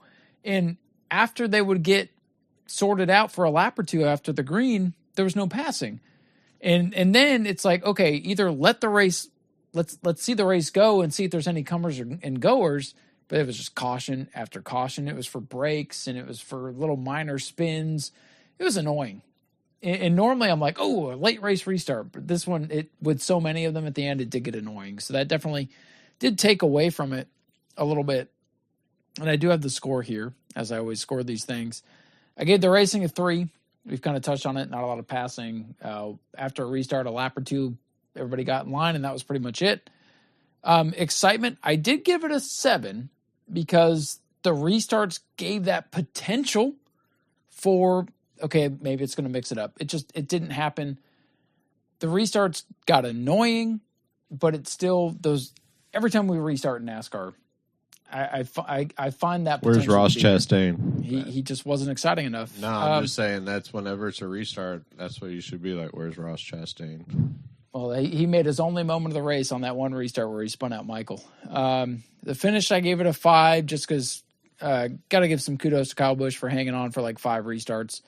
Lead changes, there was 10. So on our metric, that scores a 3. And overall enjoyment, a 6. I think because the race went so long, it filled up so much of my day where I got to like enjoy the sport that I like for much of my day. I just enjoyed the day. If that makes, I don't know that for a lot of people, it's like, oh, too much. It's too much. It's too much. I enjoyed the day. So I give it a 6 there, which gives an overall score of 4.8. So not the highest race of the year. Is it your lowest race of the year? No, that was, God, what race was that, Kenny? What was the really terrible one? It was like 2 months ago. Yeah, I know what you're talking about. It was boring. There was one that was really bad, and it scored like a 2. Was it Martinsville? No, Martinsville was okay. God, what race was it? I've only got the most recent one on here. Oh, God. Bad enough that it wasn't memorable, which is sometimes you can be so bad that at least you remember it. Right. But there was one that scored like a 2. Yeah. And I can't remember which freaking race it was now. But it was like overall, like even the people that never say anything bad about NASCAR are like, that was bad. yeah. And for whatever reason, I can't remember. Maybe if I look at Racing Reference here. But again, Kyle Busch gets the win. Denny Hamlin second. Joey Logano, Kyle Larson, Martin Truex the top 5. And then just going back, God, the really bad race was... I'm looking it up too. God, there was one that stuck out like a sore thumb. And now I'm not sure which one it was. Richmond? Richmond was okay. Maybe it was Martinsville. Kansas? Kansas was great. Darlington was great. Charlotte was great. Circuit of Americas? Maybe it was that one. It was a road race, I think. I think it was. Because that's the one Tyler Reddick won. Yeah, maybe it was Austin, the road course race. Yeah. But anyway, season average overall right now is a 6.88. And normally at this point of the show, we'd go into Around the State. There is no Around the State. Everything rained out except Citrus County. They got their Night of Destruction race in. But there's the only significant thing that I'll bring up from that. They ran the Crown Vics, I think, 40 laps, but they ran them backwards. They ran them the opposite direction. I heard Did you hear something about that? about that, yeah. And they didn't decide to do it until the day of. Right. And they put a tractor tire on the backstretch. Yeah. Is I that would have went home. yay or nay for you? Kenny would have went home. I would have went home unless it was an enduro race, but I mean that's not that's a weekly division race. All your cars set up to turn left, so that's not you're not in favor of that. yeah. No, Okay. if DeSimorno was like, "Hey, we're racing this race backwards," You'd be like, to hell with that. I'm not going to do that. I'm not going to junk my car. Yeah. I don't want to be mean because I don't really like. I want what's going on at Citrus to end up working out, but I look at what a lot. I without having been there since the management shift, I look at what I see on Facebook and I just I genuinely wonder, how is this working? How is it not even just sustainable? How does it even work for one night? Like, they have an 11 p.m. curfew. They start at the same time every other race starts. And they run like 14 features. How? But they've not been cut off yet. So they're making it happen. It's just insane. I want to get out there and then really tell you what I think about my experience. Exactly. Because being a keyboard warrior and telling you what I see from the keyboard isn't going to do it justice. Yeah. Like I do want to get back out there. Although, when I was considering, when we had the benefit of knowing one day in advance that Auburndale is rained out, the first thing I did when I got the text from Steve, and actually the one from you and from Steve right after. showed up at the exact same time. Yep. The next thing I did was I went to the Citrus schedule to see, do I try to reach out and see if I can get in? And I saw the schedule, and I just got tired looking at it. The way you put it to me was I'm exhausted looking at that, so I don't even want to consider it. I would be editing I would still be editing right now. Yeah. You're up to it now. You would have said, to hell with your 100th episode, Ryan. I'm not coming. I got to edit bus races. Yeah, and I mean, hey, the bus races are cool and everything, but yeah, I specifically to the racing the wrong direction and the tire in the middle of the backstretch. I saw that post on Facebook that I think we're all talking about, and I thought it was a joke. I did not think that they were being serious, and so only just now when you mentioned it, I was like, oh man, that post was serious. Okay, wow. Yep, that was a real thing. So Citrus had their Night of Carnage, and I believe they're back to normal short track racing this week. So we'll have a triple 20s or triple 30s. What do they got? Like sportsman trucks? They got, I can't remember the three now. Up. So I believe next week we'll have some around the state for you. And congratulations to whoever did win that 40 lapper backwards. It's just not. I don't have the results pulled up. Big bonus weekend at Citrus. Pro Truck Twin 30, Sportsman Twin 30, Open Wheel Modified Twin 30.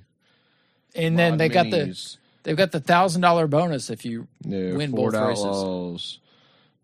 Ford Outlaw Figure Eights, Pure Stock, Legend Cars, Bandoleros, Oval Drags, Fan Participation, Rat Rod Racing. Holy crap. 15. That's 15 events. I just don't think for a weekly show you need more than 5.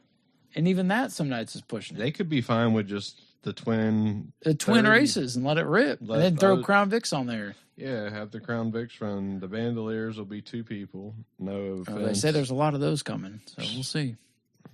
No. 6. I'm going to go 6. 2 again. All right. I'll say 2. So as usual, I've done the power rankings after the Gateway race, and I'll breeze through this real quick. If anybody has any objections or anything they want to chime in, feel free to stop me. Moving into 15th place after not being ranked for the last couple of weeks, Daniel Suarez back up into the top 15. You let him back in after is his penalty done with you? Yeah. Listen, he got a top 10 this week, and remember, I look at where we're racing this weekend, which is Sonoma, and Daniel Suarez won there a year ago. So I move him into 15th. That knocks out Brad Keselowski, who had a tough night. Ricky Stenhouse remains 14th. He got wrecked out late, not of his own doing, but was running. Hangs out, don't he? He hangs out in the top 10. He lives in 8th to 10th place this year, so I got to keep him in 14th. Chris Buescher drops 1 spot to 13th. Ross Chastain drops 3 spots to 12th. That team is off. Ever since the Darlington incident with Kyle Larson, he has been off. They haven't had the speed. I think Kyle Busch scared him. I think Rick Hendrick scared him. And then I think Justin Marks scared him too. Christopher Bell remains 11th. No change there. Joey Logano up 5 spots with his runner-up finish at Gateway. He had the hair going. The hair was blowing the right way, wasn't it? Tyler Reddick drops 3 spots after blowing a brake rotor to 9th. Bubba Wallace drops 1 spot to 8th with the same issue. He needs to be out of there. No, he's running good. You can't deny he's running good. You don't have to like him. He's running good. Kevin Harvick drops 2 spots to 7th. Ryan Blaney up 4 from 10th to 6th after a win in a solid top 5 finish. Kyle Busch moves up 3 spots from 8th to 5th. He's such an anomaly. He either wins, finishes in the top 5, or he's 30th. So he remains 5th here, or moves up to 5th. Denny Hamlin remains 4th in the rankings. Martin Truex. He's consistent, Denny, this year. He is. He's not flashy, but he is consistent. Martin Truex drops 1 spot to 3rd. William Byron drops a spot from 2nd. Kyle Larson moves up to number 1. He's racing. Byron's racing the Wilson car this week. Yeah, the Money in the Bank race in Berlin. Yeah. I seen something about that. He'll probably win. Larson goes to the top of the power rankings. Even when he has a bad day, that team finds a way to finish well. So he moves up into the top spot. Quickly, my 5 fantasy picks that I do here for Sonoma. Kyle Busch. No, I don't even have him on my radar for Sonoma. But I've got Daniel Suarez. We got to use him up. Chase Elliott, I think, is going to rebound. Kenny's shaking his head. No, what, you don't think Elliott will be good? Speaking of, we didn't mention nothing about old Cindric. LaJoy. Oh, he sucked. Yeah, he was terrible. Blew it. Yeah, he blew it. Terrible. He blew his opportunity. Yeah. I don't think he'll ever get a better opportunity, and he blew it. No, I think he was better off in his junk car than he is. Well, Hocevar was running like 15th when he blew a brake rotor. So they didn't have enough time to change the name of the damn car. It's still they had the picture. You probably seen it in the highlight. It was said Elliott. No, it still said LaJoy in Hocevar's car. Right. It said Elliott on Elliott's car and LaJoy on Hocevar's car. You can't change that. That's not that hard to change. So. And that's the least of their priorities. Yeah, they need to work on that. Yeah, tough break for Corey. I mean, there was a while in the race where I was like, damn, Corey's going to wish he was in the 7. And then the 7 wrecked out, and I'm like, okay, well, he got the better end of the deal at least. But, yeah, tough break for Corey. That car was off all weekend. I don't know if it was him putting too much pressure on himself or the car. Might be a mixture of that, and mixture maybe just didn't feel comfortable with that team. So. He's definitely done a good job with the 7. The 7 team has improved big time this year, no matter who's been in the car. What, your picks, anyways? So I've got Chase Elliott, Daniel Suarez. Got to go Tyler Reddick this week. AJ Allmendinger. Who else is good at road courses? That was a good battle with Allmendinger and Creed in the Xfinity race. Creed, Nemechek, and why did I say Allmendinger? The double O, Cole Custer. Yeah, that was they were beating and banging like they were freaking bomber super stocks. Oh, my other pick this week will be William Byron, and then my wild card pick for like somebody you might want to think about. Bubba. No, he sucks at road courses. Man, the wild card pick is hard. Let me look at who ran well at Austin. I'm gonna go to Tyler. Yeah, you got to have Tyler Reddick in your starting lineup for sure. Yeah. He's going to be strong. My wild card pick this week, Alex Bowman. Ross Chastain. He is always up near the top at the road courses lately, and Sonoma is very similar to Austin, where he's been in the top 5 the last 2 times. Hey guys, Ryan here. While I was editing all the fun, I've got to interrupt the fun here for a moment because I realized I forgot to actually take a look at our fantasy standings from a week ago. So I want to go over that from Gateway. Looking at the standings here, we had a tie atop the standings with Bob's Ford. So Bob Say led this week, tied with Big Timpin Motorsports. So Bob Say and Timmy Walters tie for the top spot with 251 points. Richie Petty Jr. with 248 in third, Staffordshire Motorsports in 4th. 5th was Steve Darling. 6th was RKS Racing, so not a bad day for me. King Penguin 7th, Cushy Penguin 8th, 9th for Hunter Young, and rounding out the top 10 was the Pit Penguin. Tough day for the man who came in leading, Bomber 93, John Gross, 11th. So let's take a look at the overall standings here real quick, and then we'll get back to the rest of the shenanigans with the boys here. Overall league standings going into Sonoma. Bomber 93, John Gross still with the lead, but Bob's Ford moves up to 2nd. Just a handful, just about 30 points behind. I still sit 3rd with 2,725. Steve Darling 4th, Staffordshire Motorsports rounding out the top 5. Then it's Richie Petty, Big Timpin Motorsports, Pit Penguin, Hunter Young, and Cushy Penguin, the top 10 in the Racing with Ryan podcast.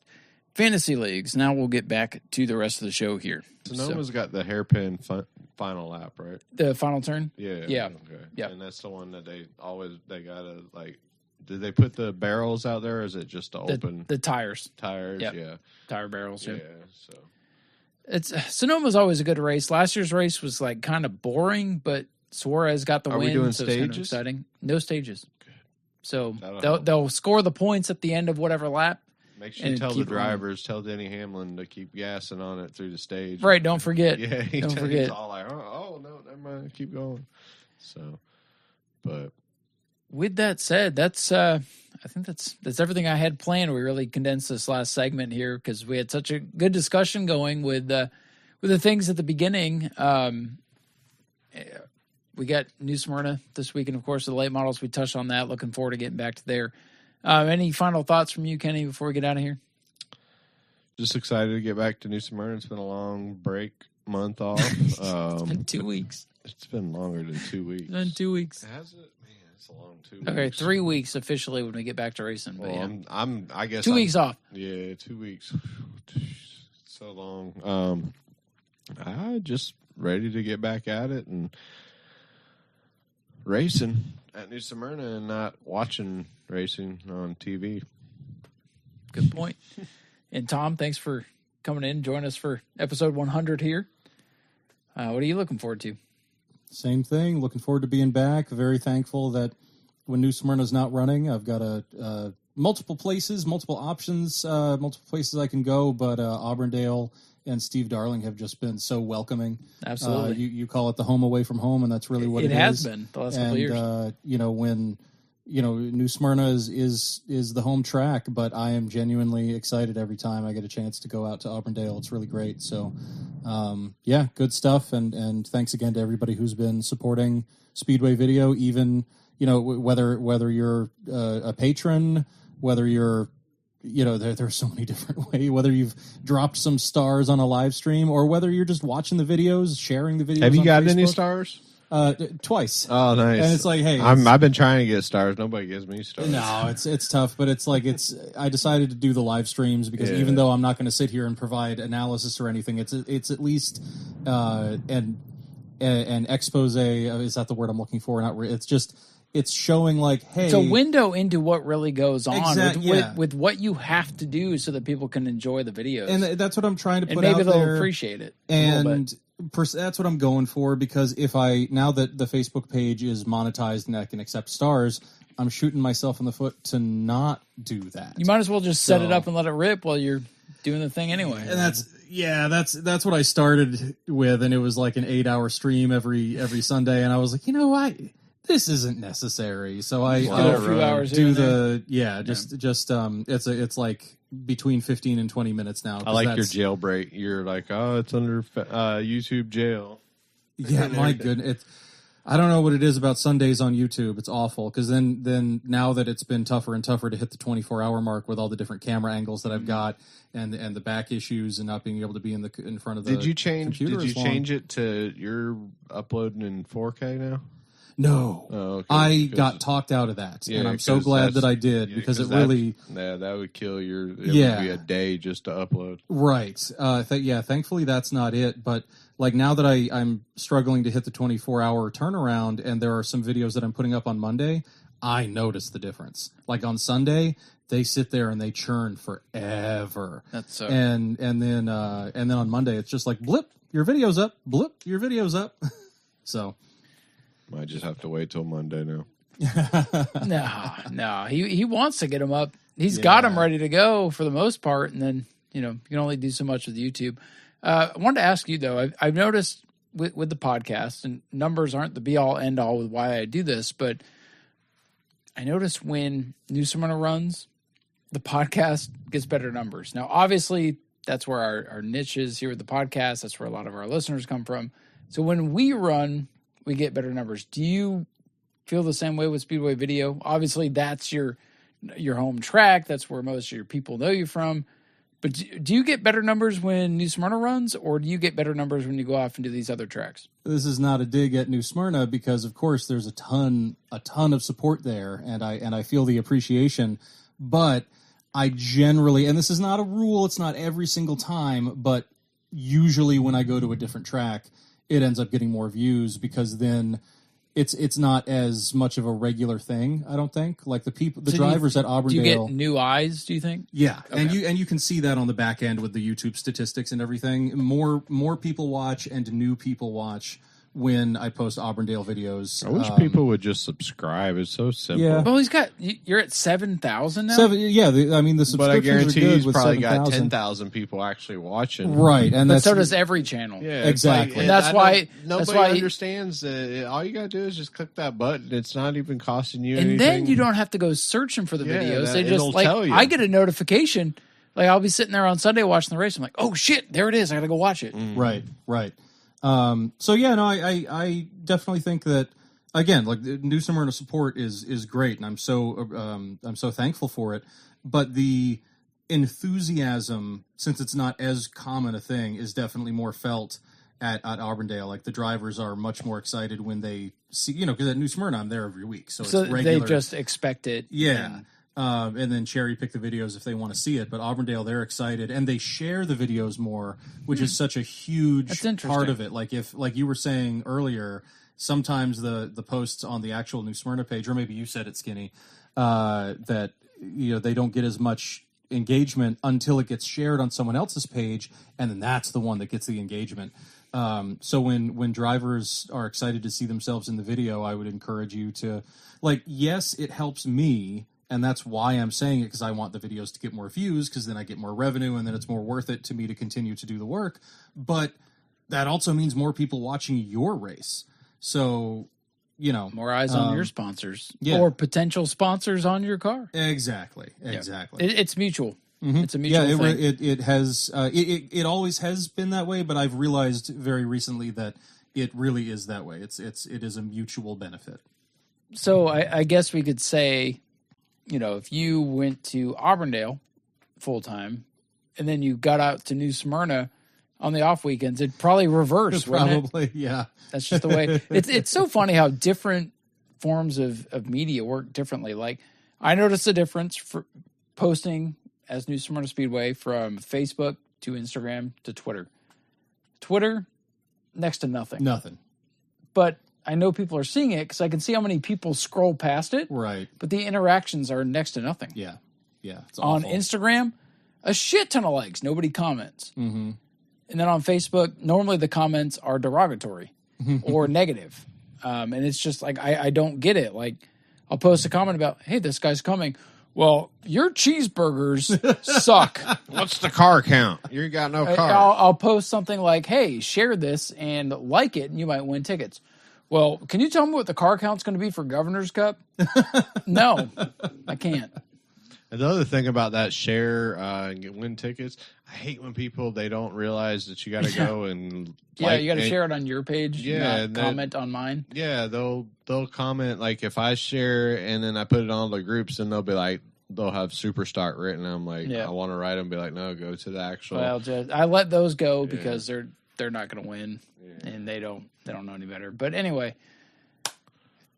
first of all, 100 episodes. This was great. I think we got a lot of good conversation. We didn't have a whole lot. Like the racing gods did not give us much to work with, but naturally, I feel like we had some pretty good conversations tonight. I want to thank you, Tom. Thank you, Kenny, for. No, thank you, Ryan. No. Thank you guys for coming in here and doing this episode 100. I mean, 100 episodes of this show that I started back in 2020. I quit doing through the pandemic, brought it back in 2021. Haven't missed many weeks since. Thank you guys for coming in here and helping with the content. On my own, this would have been a shit show. So thank you guys. Thank you to everybody that listens. I get blown away when I see the numbers that I see. Like, wow, this many people have at least clicked to hear what I have to say this week. Even when they don't agree, they still want to know what I'm saying, what Kenny's saying, what you're saying as this the week, lap turns, or what we're saying about Tom's footage or whatever it may be. And thank you to the sponsors. I actually had to report earnings on this show with some stuff. Right. So excellent. I appreciate everybody who's come on board. Never did this thinking, oh man, I'm gonna. Not that I make a ton of money off this thing, but enough to where I had to put it in the extra earnings category. Yeah. So it just means a lot to me that this many people find this outlet beneficial. Because I did have a sponsor that lapsed in I didn't reach out to them right away, and then they reached out to me and said, "Hey, we find you to be a great way to keep our name out there." And I'm like, "Well, that's what it's all about. It's about delivering news, stories, hot takes, takes that you don't always agree with, opinions, and sometimes some random Pokemon talk or whatever it is." 100 episodes, and it's been so much fun. I don't know about you guys, but I know we're going long tonight, but it's been a lot of fun. So I appreciate you guys making the effort to come out here and being part of this marquee event with the podcast. It's just been fun. Yeah, thanks. No, I as somebody who doesn't come by racing naturally, but has learned to appreciate the passion that goes into it, I genuinely enjoy this podcast, and it's an appointment podcast every week. So thanks for putting it on, and thanks for the invite to join you another time. Yeah, definitely. I agree. Every Friday I look forward to listening to it, even though I'm on the show. Sometimes I don't listen to it. I'll listen to it just to hear how stupid I sound. No. Oh, man. Listen, I will admit that there are times where people message me about something they heard on the podcast, and I'm like, you got to be more specific. Yeah. It's like 2 hours of stuff. I don't remember what I said at the beginning. I'd be like, oh, I said that? Oops, sorry. And there have been times where I'm like, maybe I shouldn't have said that. And then there's sometimes I'm just like, I'm glad I said that. Sorry it offended you. And if I do offend you, it's like I said to somebody a couple weeks ago. Scroll past it. Everybody loves the stories until they are the stories. Yeah. So if you don't want us to talk about you, don't do stupid shit. If you do want us to talk about you, do Stay off the track. stay off the track, do interesting shit, and we'll talk about you. If you're gonna fight on the front stretch. Yeah. And get your wallet ready. Well, yeah, congrats on 100 episodes. And you mentioned Pokemon. I just remembered I have the 999th Pokemon in my app that I need to trade to you. That's right, and I got that. the guy with the arms to get the The guy with the arms.